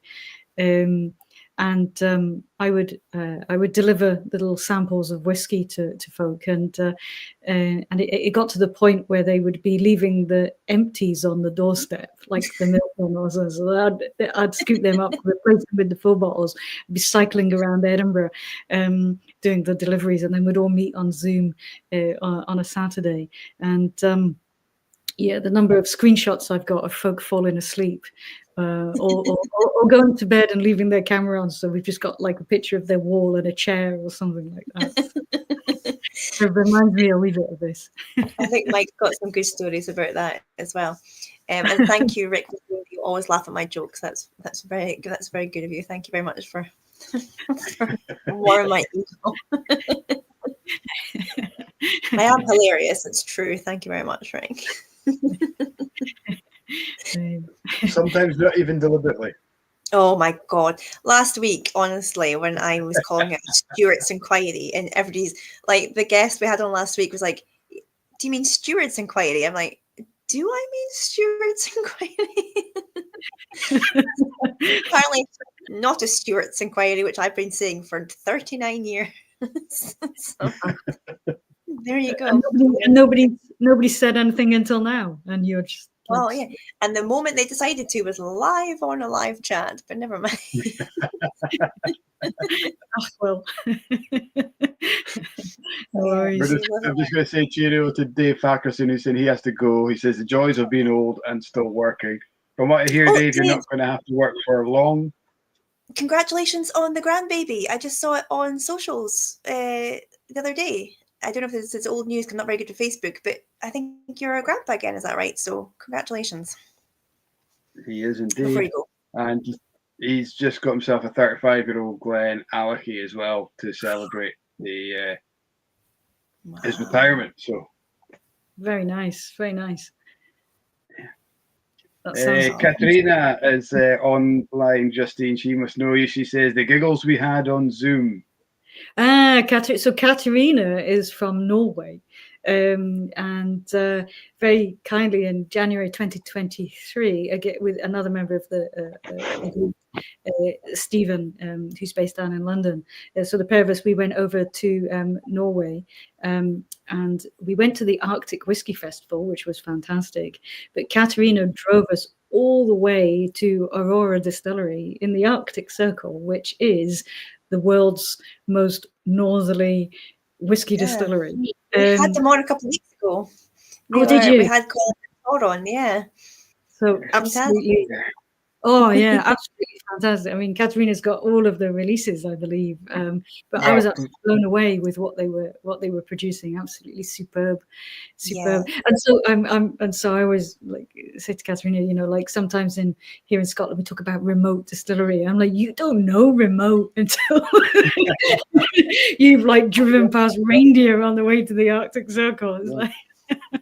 And they were telling us about for 4 weeks just to do a distillery tour. Yeah, and the fact that they literally do their like business meetings in the hot tub underneath the like Northern Lights. I was like, you guys are living a different life from us. Like, this is amazing. But they need the Northern Lights because they don't see the sun for half the year. Yeah, that's true. Yes. We went in January and it didn't really get light at all. So it was a great place. I need to go in the summer. So hello, Katerina. And so Katerina will be at the Fife Whisky Festival volunteering with another Norwegian pal. But Katerina came up when we used to do the Zoom tastings, any tastings, you know, like it takes a wee while for folk to come in from the waiting room, and then you've always got the host who does a little bit of a spiel, maybe sort of 10 minutes, whatever.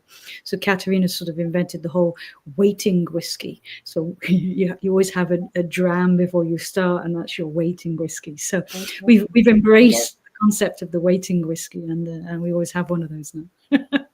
I love it. Awesome name, Katerina. That's a beautiful name. Awesome name. I like it. It's good. I stopped at Katerina because I am not going to try and pronounce the next two names. Oh no, I know. Would literally murder that. But I'm glad you have a pronounceable first name. Thank you for joining us tonight. Thank you for jumping on and saying hello. Yeah. Did I miss all the graveyard chat? Are we graveyard out? I felt like I was in. Yeah. I mean, I could talk about graveyards for quite a long time, but I don't back if you like. Terribly interesting for everybody watching. The one thing I did want to say about it, you probably talked about it, was when one of your Instagram videos where you thought there was a graveyard that you were going to talk about, a gravestone, but it wasn't. It was at the Hardys, and then you had to go because you had a parking limit, so you had to go, and then you came back and you found the right one. Eventually, was it James Hardy's graveyard? I think I remember. Yeah, it was. Yeah, and it was the so in Edinburgh, you know, at the end of sort of the bottom of Lothian Road and the corner of Princess Street, you've got the church there. So it was the graveyard just behind there. So it's literally in the centre of Edinburgh. And then what was interesting was when I eventually did find the gravestone, I was overjoyed, but I had to try and talk really, really quietly whilst I was recording because there were two folk in tents that pitched their tents in a fucking graveyard. Yeah. And there was like a pile of booze bottles as well, wasn't there? There were loads of booze bottles, and I thought, oh my God, you know, I don't know who these people are. I'm sure they're absolutely harmless, but you just never know because, like, who pitches a tent in a graveyard? I don't know. Even I wouldn't. Actually, live on the Blether with two people who would probably do that, actually. I mean, at least you know the neighbours are quiet and all of this. You know, yeah, it's not your usual. I thought you were going to tell a story about there was one you'd found like a graveyard, but it's like down this tiny little track, and you ended up standing like a dead mouse or something. Dead rabbit. Oh, it was something else. So it was the guy who originally set up Langham Distillery in Dumfries and Galloway. So as you come down sort of past Moffat and into Dumfries and Galloway, sort of on the way to Lockerbie, you've got Langham. And so he was buried in that graveyard. But when I rocked up, I mean, I had to go down this tiny little dirt track and I had no idea where I was. I've got a wee van, which I converted into a camper van, but it's an ex-Royal Mail van, right? So whenever it was cheap and it's a solid vehicle, so I'm not complaining. But whenever I drive through these little villages and these down these wee tracks, and folk literally wave to me because they think I'm the postie. And I'm driving down this little track, and then it just came to a dead end. There was a farm, so the farmer came out, and I was like, "Oh, I'm looking for the graveyard." I was like, "Yeah, it's over there." You literally couldn't see the gravestones because the grass and everything was so overgrown.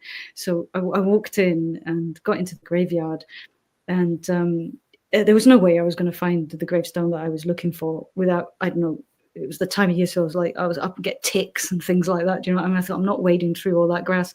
But there was a slightly sort of less dense area. So I thought, well, I'll just try here. You never know. And then as I walked, I could hear this like squelch, and there was just like this dead rabbit. I was like, okay, I'm out of here now. I've had enough. So so I didn't find the gravestone, and unlikely that I will, but yeah, it's a strange hobby, I know, but I enjoy it. I'm good with that. Do you know what? That's funny though. Like the amount of buried graveyards is insane. We used to. So before I was whiskey, I was farming, and we used to live.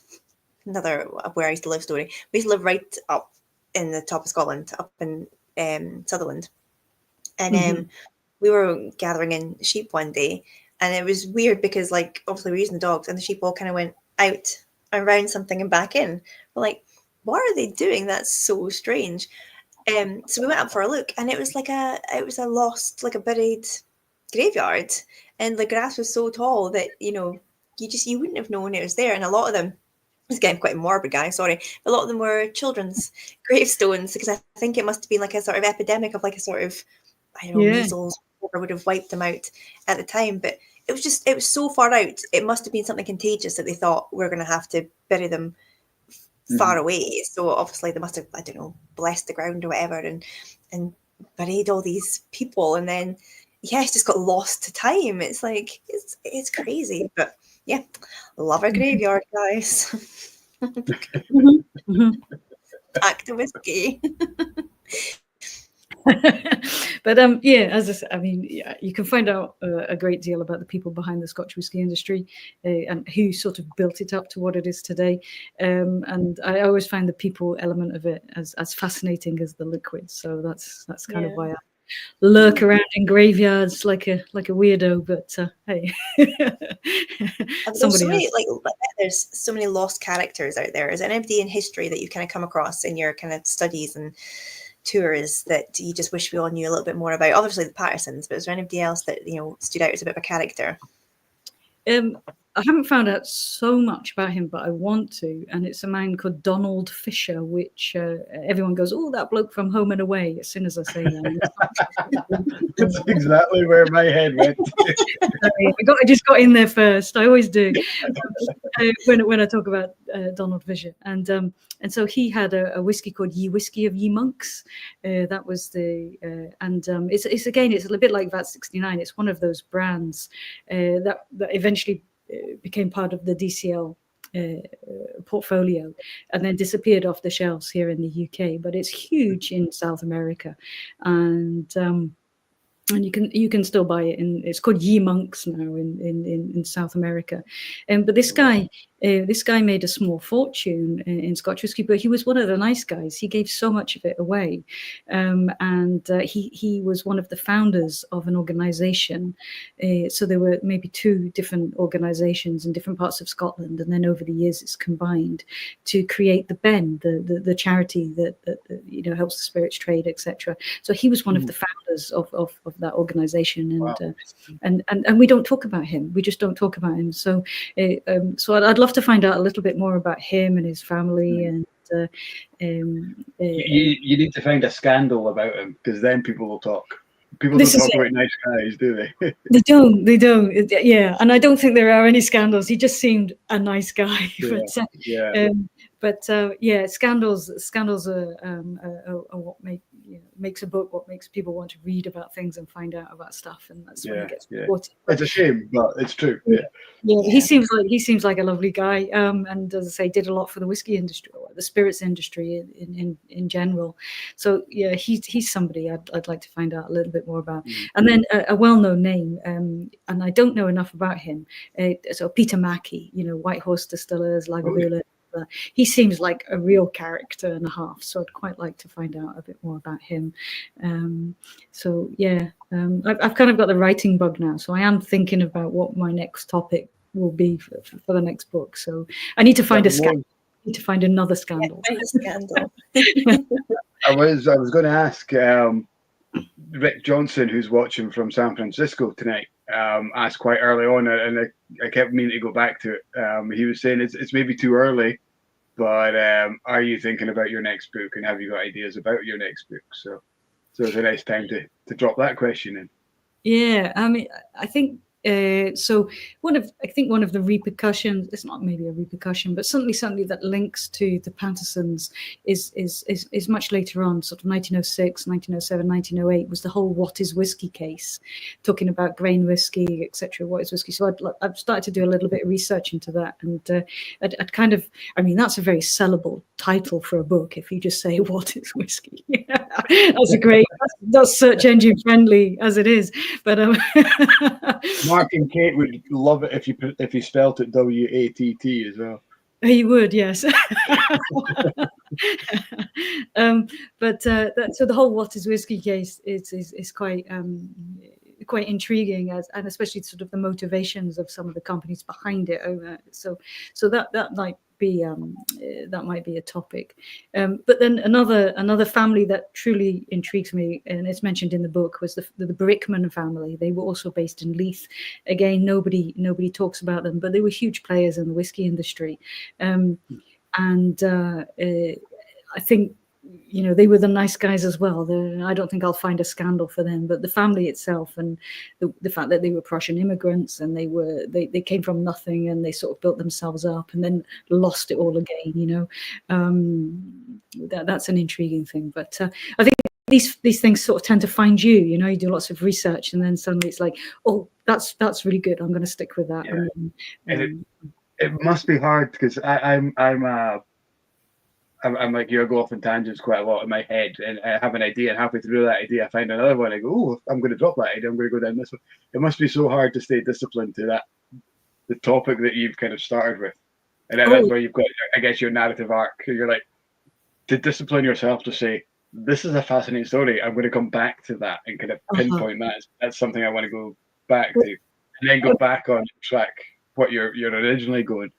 Well, the very first chapter of the book was probably about 3 times as long as it is, because again, it was not whiskey related at all. So maybe some of your viewers will be like, "Oh, what you talking about this for?" But so the Patterson family. So you had Robert and Walter, and then all the other siblings, and then their father was also called Walter. Okay, so their father was called Walter, and then his father was called Thomas, right? But Thomas had an entirely different family before he remarried and had Walter, and then Walter and Robert, etc. And this other family, so they would have been a sort of Robert and Walter's uncles, I guess, step uncles, half uncles. I'm not sure how you would describe them. So there was a Robert and a William, and they owned a spirit shop in Leith as well. But then they buggered off to Australia. And the uncle, the half uncle Robert, he was an amazing swimmer. So in Leith, there were all these folks who were like getting off the ships, walking along, to the shore, and then they'd slip and they'd fall into the water of Leith, they'd fall into the harbour. And it was always Robert, the uncle, he would dive in and save them. So he was this big name in Leith as saving lots of people from drowning after they'd fallen like into the water, either sort of boarding or disembarking the boats. And so he went over to Australia with his brother William, and then they set up businesses, and he became this pioneer of the shipping trade on the western coast of Australia. He was called Robert Lorne Patterson, and then he went to San Francisco as part of the gold rush and made an absolute fortune. But then came back, I don't know what he did, pissed it up the wall or something, but he literally went from rags to riches, back to rags again, and died, a pretty poor person. But his story is amazing. But even better, they had another brother. So again, this is Robert and Walter's sort of half uncle. Also, he was called Thomas, and he was deaf. So he went to school at what was then called, you wouldn't be able to call it now, but it was the Edinburgh Deaf and Dumb School, and then later became a teacher there. And then he also went to Australia and set up the very first school for educating deaf children in Australia. Wow. To the point now where every year, and I can't mind the date, but every year in Australia there is a Thomas Patterson date. There's a big national day called Thomas Patterson Day, and that was the brother's half uncle. So I had all of this in chapter 1, and I thought, this is all fascinating, but it has nothing to do with whiskey, so I had to just take all of this out. But I mean, so you find all of these, and as you said earlier, Kat, you go down this rabbit hole, and it's like tangent and this tangent, and you've just got to reel it all back into what's relevant. And you guys have got something similar, don't you, Kat, with Patrick Manson, who's a descendant of the founders, but he went to Asia and discovered it introduced Hong Kong to dairy farming, I think, didn't he? So he was. So Sir Patrick Manson was a grandson of John Manson, who founded the distillery. He became a doctor and specialised in like tropical medicines and diseases. So he was the first person to make the link between transmittable diseases and insects, so like malaria and mosquitoes. And he became like a sort of expert, like a world expert in that, which meant like inoculations could happen. But he developed the London School of Tropical Medicine, which still exists today. And then he went out to Hong Kong for a while, and he could see that there was a lot of poverty there. So typical canny Scotsman's like, glass of milk will fix that. So he imported Aberdeenshire dairy cattle out to Hong Kong for the country's poorest, like malnutritioned children. So the dairy he set up in Hong Kong is now one of the biggest business enterprises in Hong Kong. Like, he's literally like a legend. Like, everyone knows his name. So he started a medical school in Hong Kong, which is now the University of Hong Kong. So like, there's portraits of him and everything in Hong Kong. He's on Hong Kong Netflix. So if people from Hong Kong come into the distillery, they see his portrait and they say, we know this man. But in Scotland, like, he's not really that well known, but like, he's done these amazing. Like, who? I know. I'd never heard from him until I started working at the distillery. But when he died, he literally had like a massive kind of, not a state funeral, but like a really big deal funeral at St. Paul's Cathedral, and Winston Churchill like read his eulogy. Like, this guy was like a big deal. But yeah, he just literally just lived in Old Melbourne. It's even more surprising that he managed to do that, considering I think it's about 60% of the population of Hong Kong are lactose intolerant. Is that true? Yeah, it's a genetic. It's not just Hong Kong, but like Japan and China. It's an Asian gene that makes them lactose intolerant. They really struggle to digest it. Wow. Thank God Sir Patrick doesn't know this. What, Sir Patrick Manson broke Hong Kong? I did not know that. Mike, you've done my tour at the distillery about 10,000 times and you've never told me this. I literally only discovered a Wednesday morning on my drive into my business meeting, and I was listening to my Fact podcast. And yeah, they talked about it. I was like, I have to find a way of segueing that into the Blether tomorrow night. So well done. You've waited a long time to shoehorn that in. Well done. You waited for the right moment. That's perfect. Absolutely. And it was topical as well. We managed to get there. I want to jump back to Tim's after basking for a second in that glory. I want to jump into Tim's comment here. So Tim, I'm thinking it's Donald Fisher. He's saying there's a relative of his wife's family. They've talked about him, and they were a brewing family in Edinburgh. McLennan and Ucker and the Fishers were all related. So we've got one of our viewers who's his wife is a descendant. Oh, fantastic. Of the Fishers. And I've just realised that Killian's trike has appeared behind my screen as the camera moved around. Have you got your moving camera on? Yeah. It's when I went like this, it was like, ooh, let's look at Mike.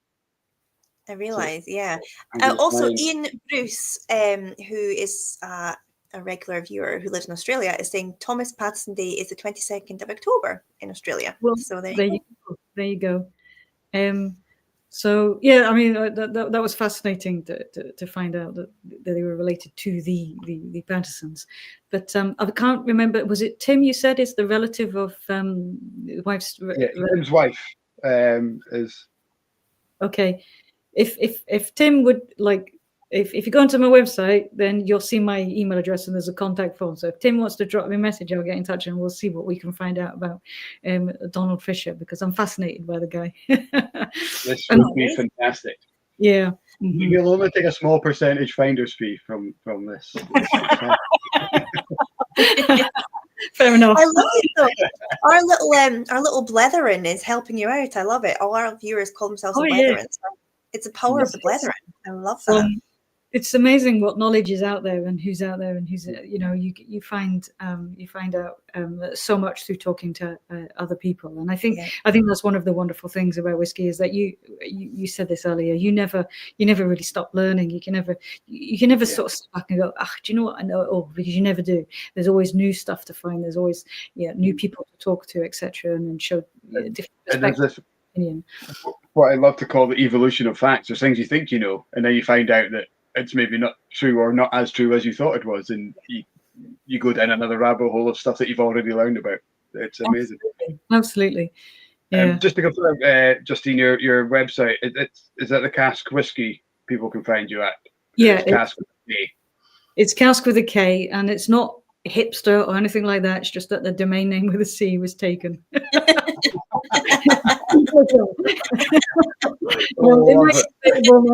I don't know, but at the time, there's not like a hidden acronym in there that people can find out what it means. Just couldn't afford to buy the domain name with a C, so I just thought, sod it, I'll do Kask. So yeah, Kask Whisky. I love it. And do you know what? Where is Kask Whisky with a C? Not on the Blether, so you're winning. I think they're probably being investigated by Scotland Yard, aren't they? Is that not the name of? Is that not the name of one of the companies that was the police investigating? The brokers. I'm not 100% sure, but yeah, it's similar, because I'm pretty sure it is Kask Whisky something with a C, because I got a couple of messages on Instagram, and I'm like, no, it's not me. It's not me. You're right, actually. That's a really good point. You are right. Yeah. Moving on from that, let's quickly. I mean, Kask with a C might be available soon. You know, you never know. Yeah, I'm not sure I want it. No. Yeah, I've got a story about that, but that's for an offline chat, that one. But no, let's move on from that. Scandal. Okay. You know, everyone at home is now sitting there thinking, "Cat, come on." No, we need like an EastEnders kind of boom, boom, boom, boom. Yeah. Offline. Well, yeah. Have you? So you've got you're creating an entry song, Mike, but are you creating an exit song, like a sort of like a EastEnders kind of outro? I haven't got a song. No, I've got a video. Well, yeah, sorry, not song. You got your. What Mike was going to sing then? I think you had it. Well, I was watching back in Blethers for quotes for our franchise, for our merchandise, and you had a great one, and it was like do do do do do do do, and I thought, and it was just you doing that, and I was just going to repeat that time and time again on the video. I think that's where we're going to go. My main problem is that I sometimes forget that we're not actually just chatting, like, you know, the three of us, or like me or Mike, the two of us, and I'm like, blah, blah, blah, blah, blah, do, the Blether, la, la, la. And like, we're just live.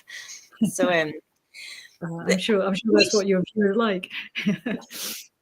We should put it out to the Blethren, actually, if they've got any standout quotes they can remember over the years that they would want to see printed on merch, actually, because we were trying to think of sort of moments across the Blethers that we've been doing for the last however long we've been doing it, Mike. How long have I been doing it with you? Like a year?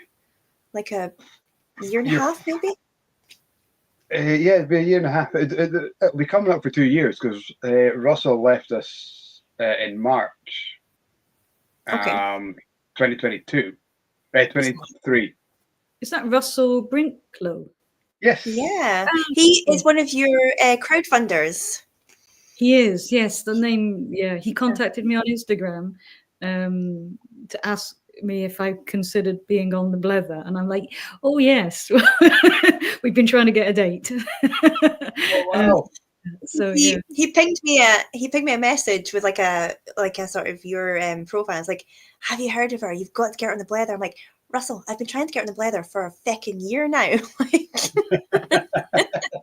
I know, Justine. I just need to pin her down. So, well done, Russell, if you're watching. Thank you very much for working behind the scenes for us. But yeah, he was raving about your book earlier, because I put up on my stories, and he was pinging me a message when I was doing my training day, talking about how much he loves your book and how useful it's been, because he works at Gordon MacPhail now. So I think he's taken some key points from that for some of his tastings and things. So yeah, big fan of yours too. That's good. That's because Gordon MacPhail had just kind of, around the time of the Pattersons, it was 1896, wasn't it? Gordon MacPhail started, I think. So that must have been just about the time that this was going on. Yeah, so 1896 was when the Pattersons converted into a limited company. and then 1898 is when it all went, tits up. So Pete Tong, yeah, and so it's around the same time for sure. But Gordon and MacPhail, fantastic. But although I heard that the shop which they were in is well, the whole centre, the owners of the St Giles Centre in Elgin were apparently really behind on their rates, and the council shut them down. So and you're talking about guys like Argos, Mountain Warehouse, Subway, all these kind of multinational chains booted out, and sadly Gordon MacPhail one of them. But they have plans, and they'll be open again a shop very soon. I'm led to believe, so they won't be gone for long. Good. And it's the other shop is because I can't remember when this was. It must have been 2023 maybe. And a group of us went up to Speyside. Now I can't take credit for this. One of the members of the group decided to call it our Spaycation, so we always refer to it as the Spaycation. Your friends love a title, don't they? Oh yeah, we could. I can't take credit for this.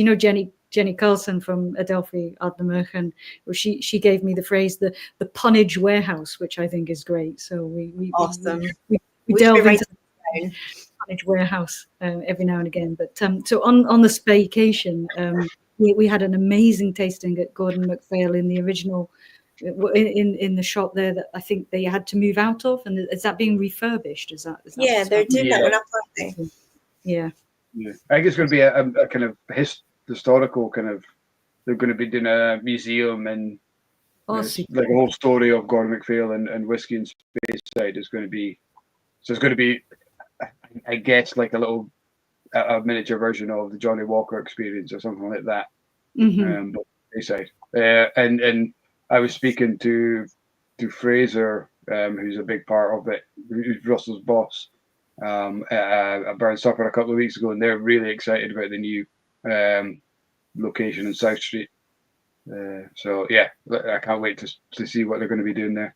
Oh, that would be superb, because it's when you think of, we think of the sheer number of distilleries in and around Speyside, and the sheer amount of history, and it needs somewhere like that, like a real sort of visitor attraction, I think, to focus on not just individual distilleries but the industry as a whole. So that would be superb. Yeah, fantastic. Well, I look forward to that. Yeah. Definitely. So Russell's the man who got this Blether together, so that's great. Thank you, Russell. Well, did he though?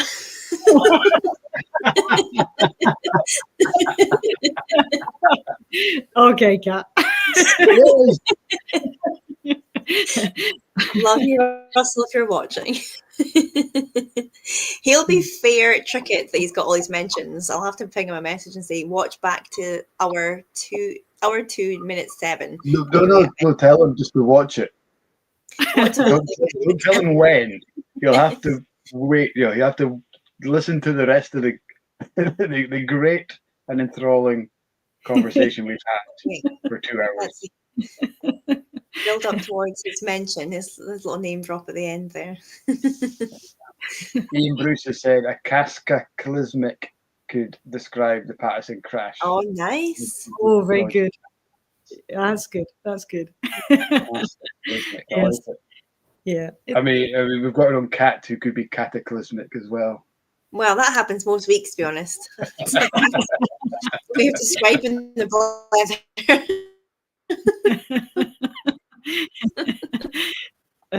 Dear. What did you think of that Altmore, by the way, Mike? It's just phenomenal. I've said it, and I think at the start of the year we did our favourites. This was actually my favourite whiskey of last year. I think it's absolutely phenomenal. It's like that. It's got that sticky toffee pudding, like before you bake a sticky toffee pudding, when you've got all the dates are still quite fresh and you've got the brown sugar. It's just a wonderful little drop. Absolutely adore it. And this is all I've got left. Oh wow. Okay, yeah, you have enjoyed it. Second bottle. Yeah, Oh, well. full disclosure. Good stuff. No, I was talking to What Ola do you- and Ryan Oh, sorry, go on. about possibly using that one for some of the tastings, because they Yeah. need sort of partisan link. So I tried that at Stirling Whisky Festival, but like any sort of whiskey festival, when you're trying lots of different whiskies, you either remember them because they're very good, or you remember them because they're very bad. And so I do remember that one, and thankfully I think because it was very good. So I think I need to invest in need to give them a call and get a couple of bottles of that for some of the tastings, because there's probably not that many left at the moment, is there? Mike's probably Mike's I think you have to tell. Ryan's asking what it is, Mike. Is it the Tricara one you're holding up? Which one is it you keep holding? So it's Tricara 16-year-old Altmore distillery. So it's a 5-year finish in a first fill Oloroso cask. Yeah. 282 bottles. Cool. 55.4. It so really doesn't drink like that. Quickly before Tim checks out, Tim is just saying goodbye, but he's saying he's going to contact you, Justine, with regard to the Fishers and what he knows. So Oh, he's just fantastic. saying thank you. Great. Thank you, Tim. That's great. I look forward to getting your email. Cheers. Wonderful. That's amazing. I really hope something comes of it and you get some scandals. Some juicy gossip from back in yonder years. Yeah, he's an interesting character. I mean, it's all relative, isn't it? What some people think is a really interesting character, as you say, isn't what others. But just for myself, I'd love to find out more about him, because he's one of the key figures of the Scotch whisky industry, as you say, that nobody ever talks about, nobody ever mentions, and he just seems to have disappeared. So yeah, just to find out a wee bit more would be good. It is. It's fascinating, and I guess a large part of that might be because maybe not in the 1890s, but earlier than that, a lot of it was still illicit. A lot of it was still under the radar, and people weren't keeping the records that we now have to and kind of forced to. I guess there's a lot of tales of people lost to time, and then the other half, the people are. It's stories that are maybe over-imagined and kind of really built up to be bigger than they are. I suppose it's a bit like a whiskey festival. You only remember things if they're really good or really bad. If you remember anything at all. and not much in the middle. So yeah. Yeah, I mean, this is where we find out that Tim is actually related to the guy who acted Donald Fisher in Home and Away. You're wrong, Fisher. Is Home and Away still going? I don't know if it is. I don't know. Neighbours finished. There was a big thing about Neighbours finishing, but I don't know about Home and Away. All right. Oh, yeah. Anyway, so but it's the first thing that folks say as soon as I say Donald Fisher. So I felt, yeah. So yeah, it'd be interesting if either of those, the actor who played him and Don Fisher, actually related. That would be good.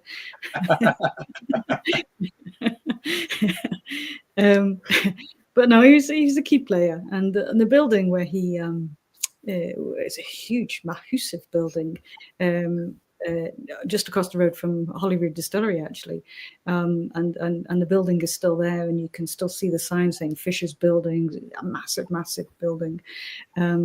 So these buildings still stand, the history's still there.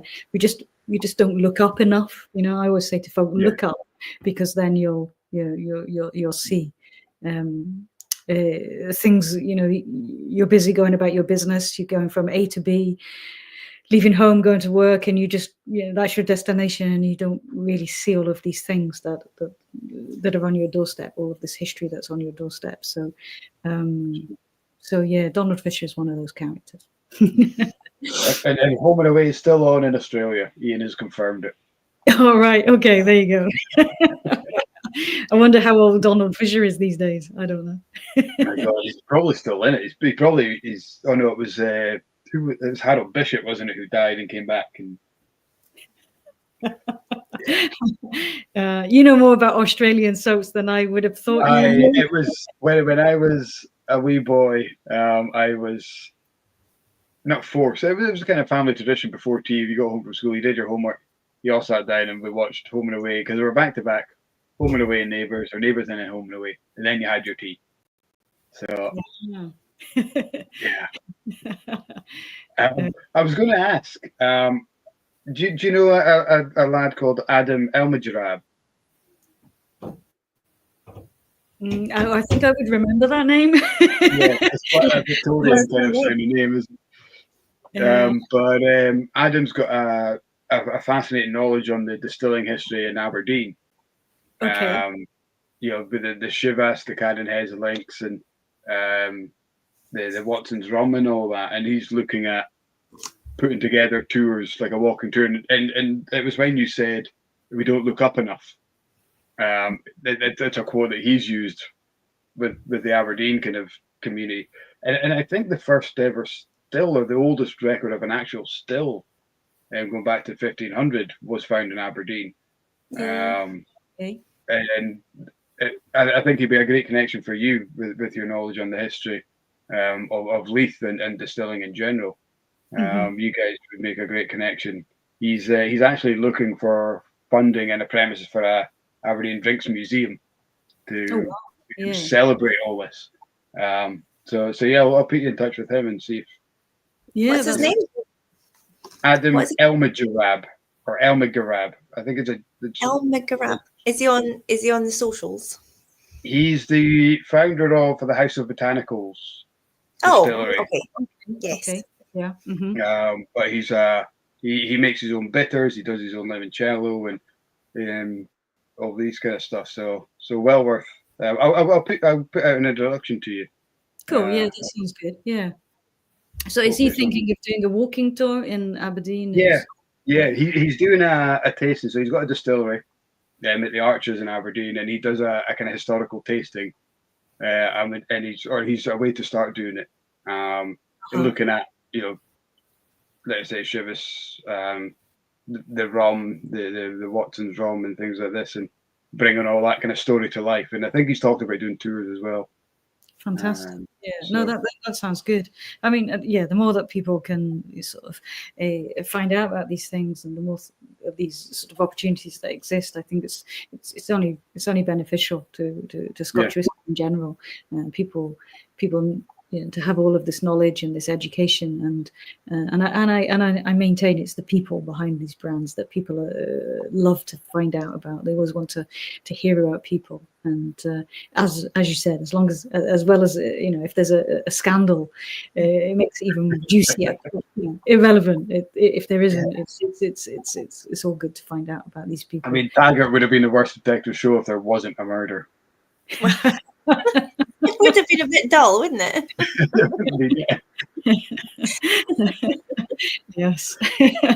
But no, that sounds fascinating. Because I don't know a huge. I mean, I know obviously, Cadden Heads and Chivas and that, but I don't know a huge amount about the history of Scotch whisky in Aberdeen and around the area. So I think that would be fantastic to get that off the ground. That sounds perfect. Yeah.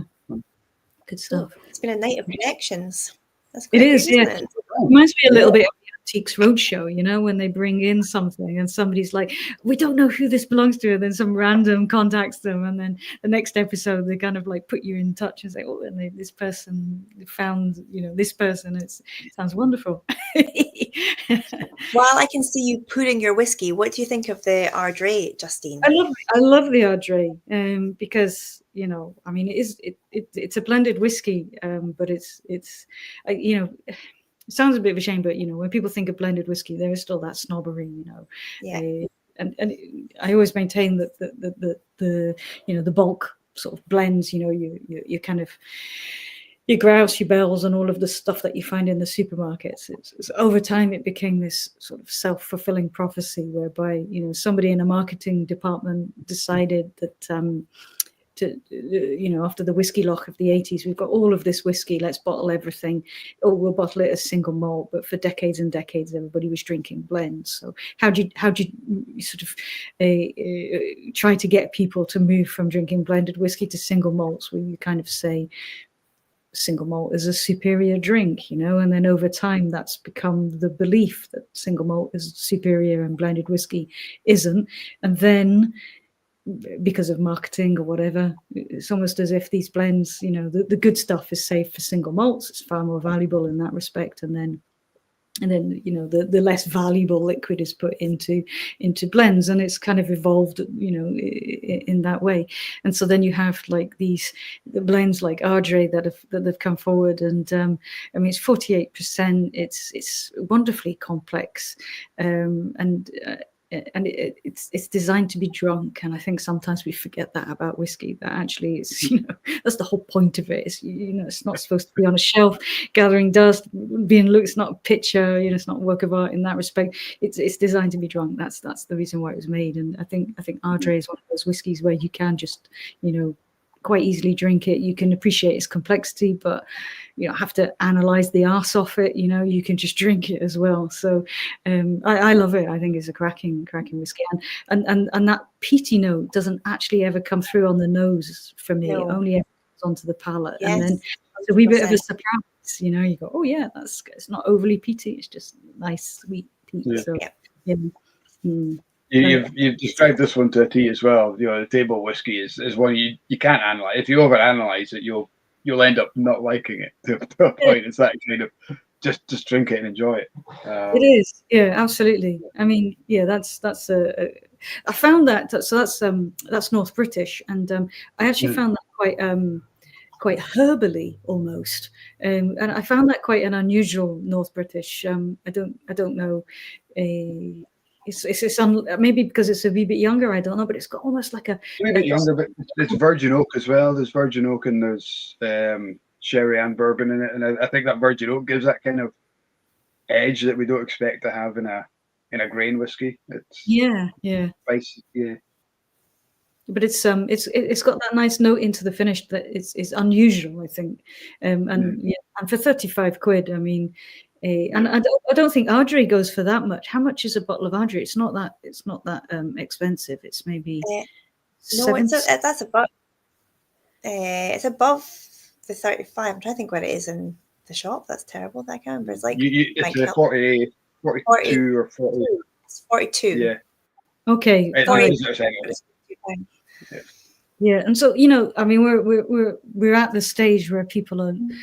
Especially, you've gone through COVID, you've attended every a Zoom tasting every night of the week for 2 years. You've kind of got a really good knowledge of whiskey. You've tasted a lot of whiskeys, and then you're getting to the point where you're back in the real world and you've only got X amount of cash. Because during COVID you had nothing else to spend your money on. But then suddenly life goes back to normal. So people are starting to look about how are they going to spend the money? How much are they going to spend on whiskey? And they've only got X amount, but they've still got the that sort of there's high expectations from a sort of flavor profile, a taste, sort of point of view. And so, they're looking for something that is, 50, 60 pounds or less, but that still has that complexity and they can still enjoy it. So if they want to analyze it a wee bit, they can. And if they just want to drink it, they can. But they want something with a little bit more oomph and a little bit more sort of complexity without breaking. And that's where I think something like Ardray. There's another one, the Glenallachie White Heather 15. I think is phenomenal. Yeah, it's an amazing blend. We've seen, and it's exactly that kind of time of year, where post lockdown, and it's exactly that we start to see independent bottlers. We've got Dramore, who came out with a phenomenal Dumbarton Rock. Mm-hmm. White Heather came out, and who else? Lady of the Glen. Gregor and Paul took out the St. Bridget, that's the one. And Benny Brothers have their kind of blended malt range, and it's all about that consistency and quality that you can have as a reliable kind of go-to, but keeping that price as decent as you can.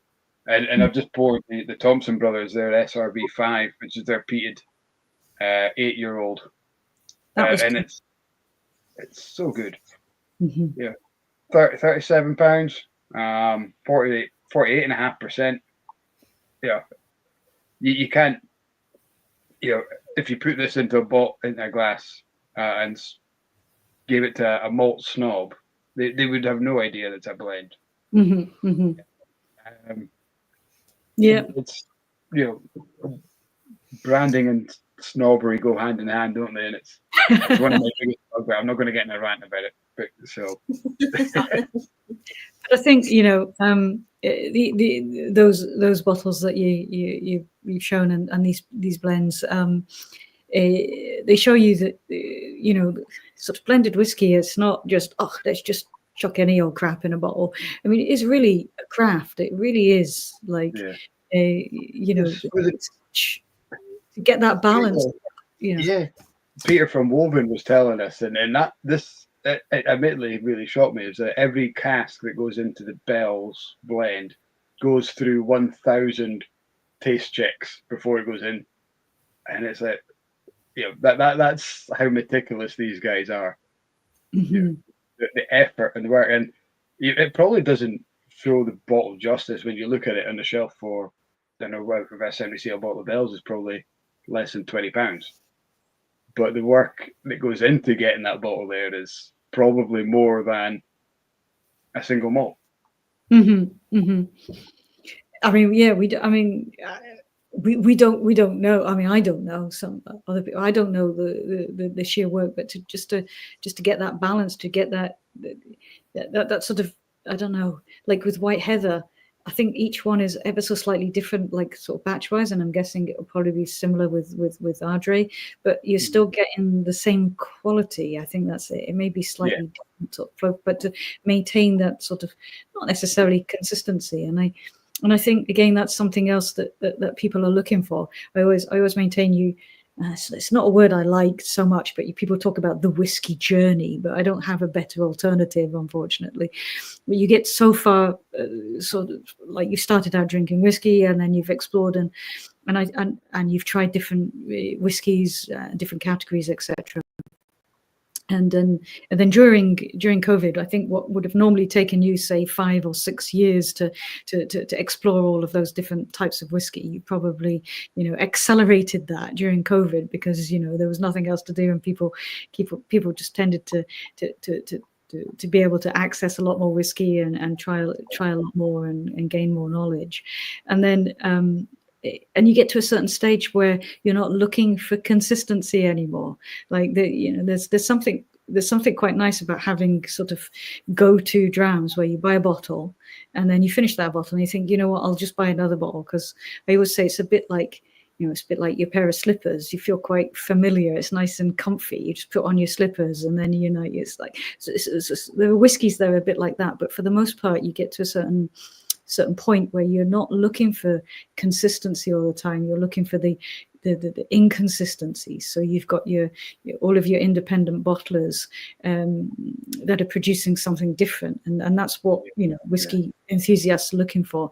And then you've got these blends which they tick both of those boxes. The good value for money and something slightly different each time. I think that's where they come to the fore. Is that I think you've nailed it there with and sticking on the kind of White Heather theme. that Glenallachie 10-year-old comes out in batches and that are deliberately different. It creates a conversation, doesn't it? That what one do you prefer? And I really love the thing. I wish you'd recreate the batch 3, and I prefer the 7, and that's what's brilliant about whiskey. And it goes into the blends as well. I think you mentioned the 60s and 70s.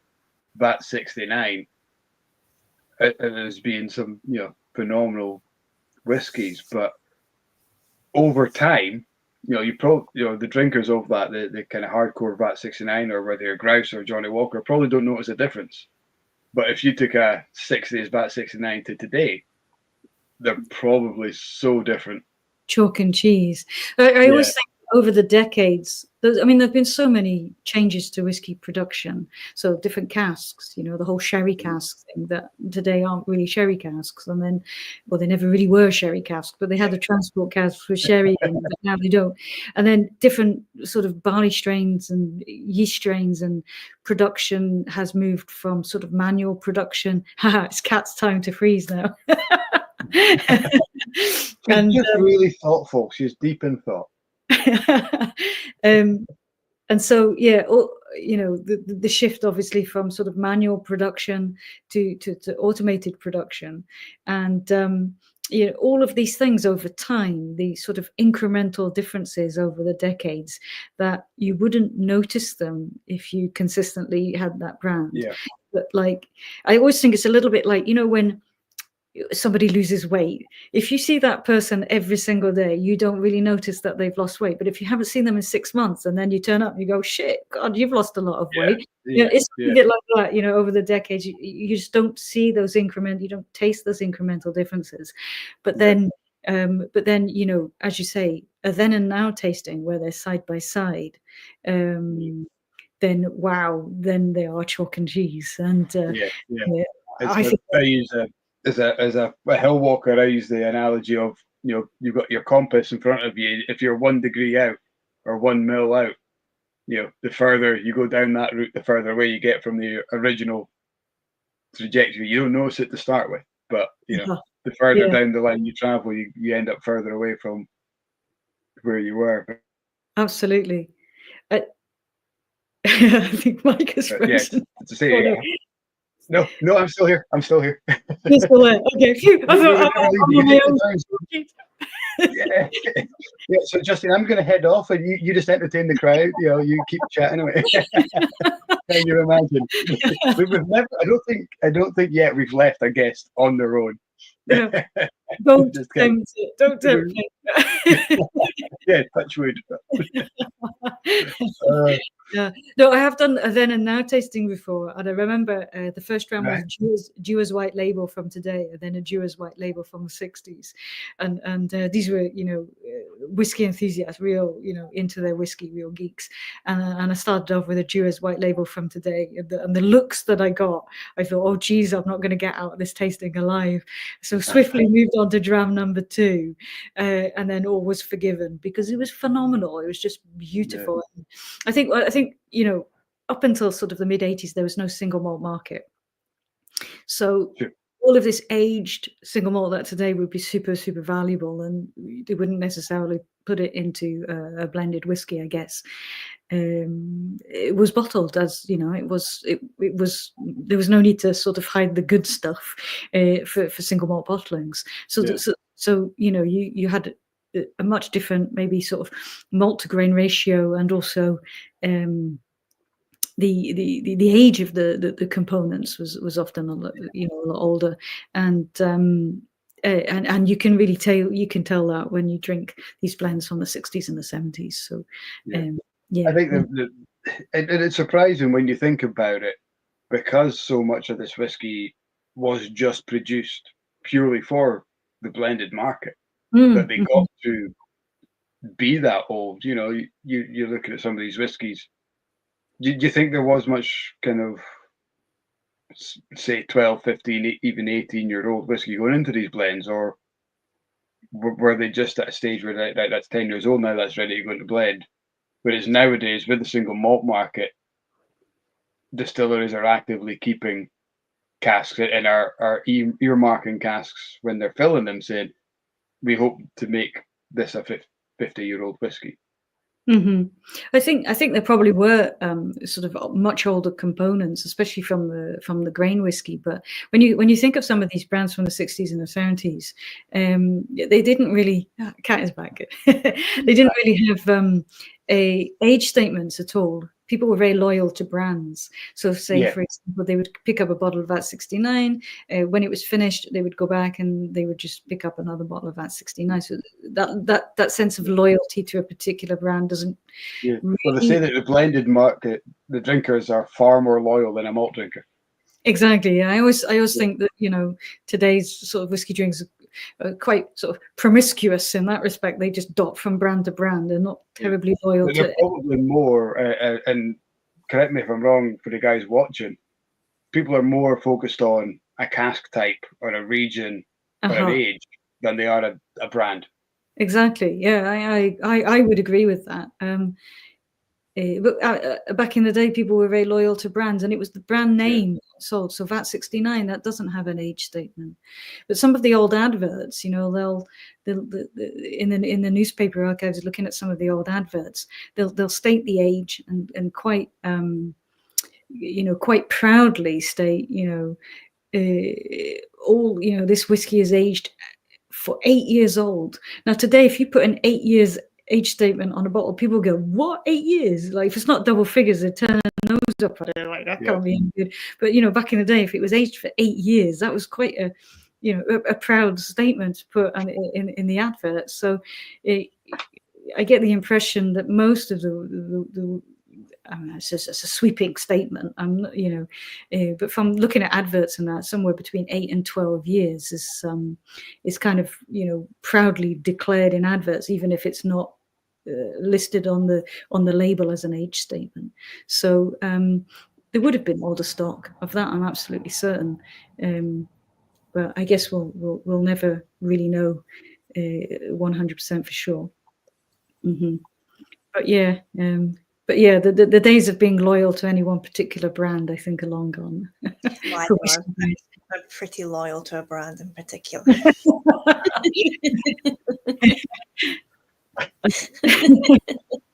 So which one is it, don't you get? Which brand is it you're quite loyal to? It's Glenkeely. Oh, you need to mention that a little bit more often. I don't know if I've mentioned it. It hasn't come up much, to be honest. No. Do you know, just over one shoulder, I can see 3 bottles in the box. Yeah, we've got the core range, and then the one up there is it's the red wine, the single cask that Christopher Coates accidentally made viral on his social media. Like socially viral, not drinkably viral. Yeah. Not plague viral, just. Yeah, I think he was quite proud of that reel, actually. So he loved it. He secretly loved it.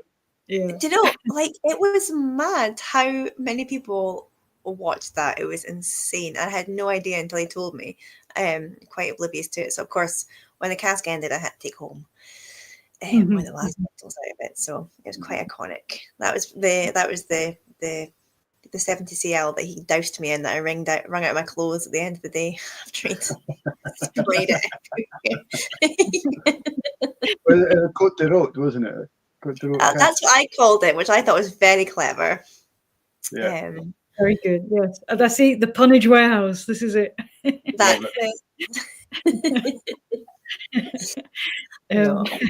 What absolute nonsense. Excuse the internet blip there, the 10 o'clock internet blip. Obviously, everybody's turned their internet on at 10 o'clock for, I don't know, the news or like the tail end of the Blether. Who knows? Does it always happen at 10 o'clock then? Is that no, it's usually 8 o'clock. My internet usually dies at 8 o'clock on the dot every single week. People have come to expect it. So I don't know what happened there. But you always know when the internet's died in my house because the children start appearing out of their bedrooms. They're like, what's going on? Where's the internet? So yeah, 10 o'clock blip there. But I think we've probably lost some of the guys off to the V pub. What's it called, Mike? Every week I ask you for this. What's it called? The V chat. V-pub. The Aquavitae guys. So Aquavitae, yeah, okay. Yeah. Roy, but I heard Roy was late today. So he's maybe watching this. I bet he's watching this. I think he is. I think he was watching us. He was like, oh crap, I've got something else to be doing. What is it? Yes. Yeah. So off he goes to the V-pub. So I'll probably, guys, if you are joining, I'll jump in and say hello. I'm not sure what his the whiskey collection, I think, is his theme tonight. Okay. Right. Interesting. I'm gonna have a jump.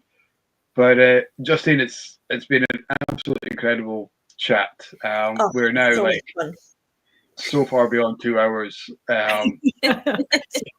Sorry. Last week's guest, Neil, broke the record. So I wonder, I was going to say he'll be sitting watching thinking we better not break my record again, but there's no chance he's watching. But I'll have to tell him that we nearly got to his record. I think, what was he, like in 3 hours? 3.5 hours? That was, yeah. We broke 11 o'clock on his chat, and then off chat, you guys were on till, I don't know, I don't like know. closing time on Saturday or something like that. I really don't know. But, Still we really do not expect you to hang around that long, Justine, so don't worry. Do you know, the next day though, I had so much fear of, wait, was that live chat or non-live chat? It's did you know? yeah, the Blether factor, I'm going to call that. It's like, did I say that or did I not say that? Was that live? Or... Yeah, because my filter is thin at the best of times. So yeah. Well, guys, as a thank you for having me on the show, because it's been great. I've really enjoyed it, and I know you said earlier, Kat, that you never turned down an invitation and you'll turn up. So, Fife Whisky Festival is on the 1st of March. I mean, it sold out back in September, but if you guys want to head down for one of the sessions, just let me know. And wow. It's the biggest yet. We've got 50 exhibitors. We don't really know where we're going to put them all, but we've got some fantastic. So I love that's amazing. Thank you. And Fife is such a beautiful part of the world. I absolutely love Fife. That would be awesome. Well, I will be there. we have folk coming down from Stonehaven, which is not too far from you. Yeah. So they literally They've got an incredible whiskey scene going on in Stonehaven, don't they? The house. Is it they call it the club? Yeah, so that's Colin Sim who runs that, and the volunteers at the festival. And he jumps on the train in the morning, comes down, does volunteers for the day, has dinner with us, and then gets the 10 o'clock train back up the same day. So it's certainly doable if you just wanted to hop down on the train and come back. We had I did a private tasting for a group. There's a work related group, and one of the guys was part of the club in Stonehaven, so I was chatting to them. I think Little Brown Dog are doing a bottle for them as well. So I met them and kind of I would love the chance to go down and either do a tasting with them or for them. Yeah, either or. I think it'd be good fun because it's not like an exclusive club. I think they have. It's quite an open, just come along. Yeah, and it's a free. I think you pay for your ticket for whatever event they have, but that's it. It's not like a subscription per se. No, I think it's a paper tasting. So like yeah. And they seem to have a nice bunch there. And Colin's a great guy, so I'm sure he'd sort that out. But yeah, you're more than welcome to come down and enjoy the festival. Honestly, we're just grateful you came on the chat. I've been desperate to have you on for ages. So I think because I'm a one-person band, I'm like here, there, and everywhere, and it's all very difficult. I was determined not to be the biggest fangirl because, like, Mike always knows when I'm really excited about somebody who's on the chat because I don't even let him speak. I'm like, Mike, shut up a second. I'm talking to the person I like.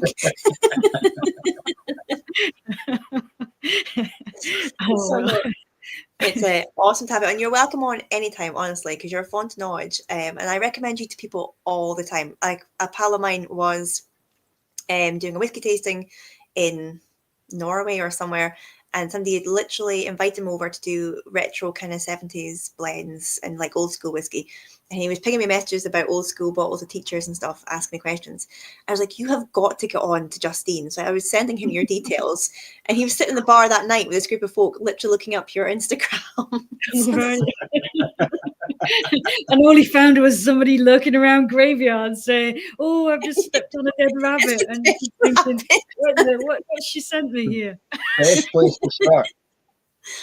No, you are a font of knowledge, honestly. And it's been great to have you on. And honestly, you're always welcome to Blether. And I will literally be turning up on the 1st of March. So look out. I will absolutely. I'll send you. Just let me know which session is easier, and then I can just send you a wee ticket by email. Amazing. And then thank you so much. In quicker. For the guys at home, thank you so much for joining. Thank you for your questions, your chat. You've all been incredible as usual. Kat, before we shut down tonight, who's on next week? Yeah, next week we have got Alan and Ian from Tyree Distillery, who of course have just launched their inaugural whiskies. So last time we spoke to them was about 2 years ago. So before whiskey, and now we're going to get to chat to them after they launched it. So I'm very excited to have them both on. Well, we know we've definitely got Alan. We might have Ian as well. but definitely Tiny Distillery. So, with that, thank you so much, Justine. It's been an absolute pleasure. Thank you guys at home. And yeah, we'll see you next week if we don't see you beforehand. If you have any questions, if you're watching, I know kind of Ian's going to go back to the start, Ryan as well, I think. If you've got any questions retrospectively, feel free to ping them on. We get notifications. And Justine, I hope you'll be happy if we get a question in retrospectively to ping us an answer if you can. Oh, yeah. Yeah, no problem. Thank you so much. So we'll say goodnight to you. Slange, have a great weekend, guys. And we'll maybe see you at an upcoming Whisky Festival.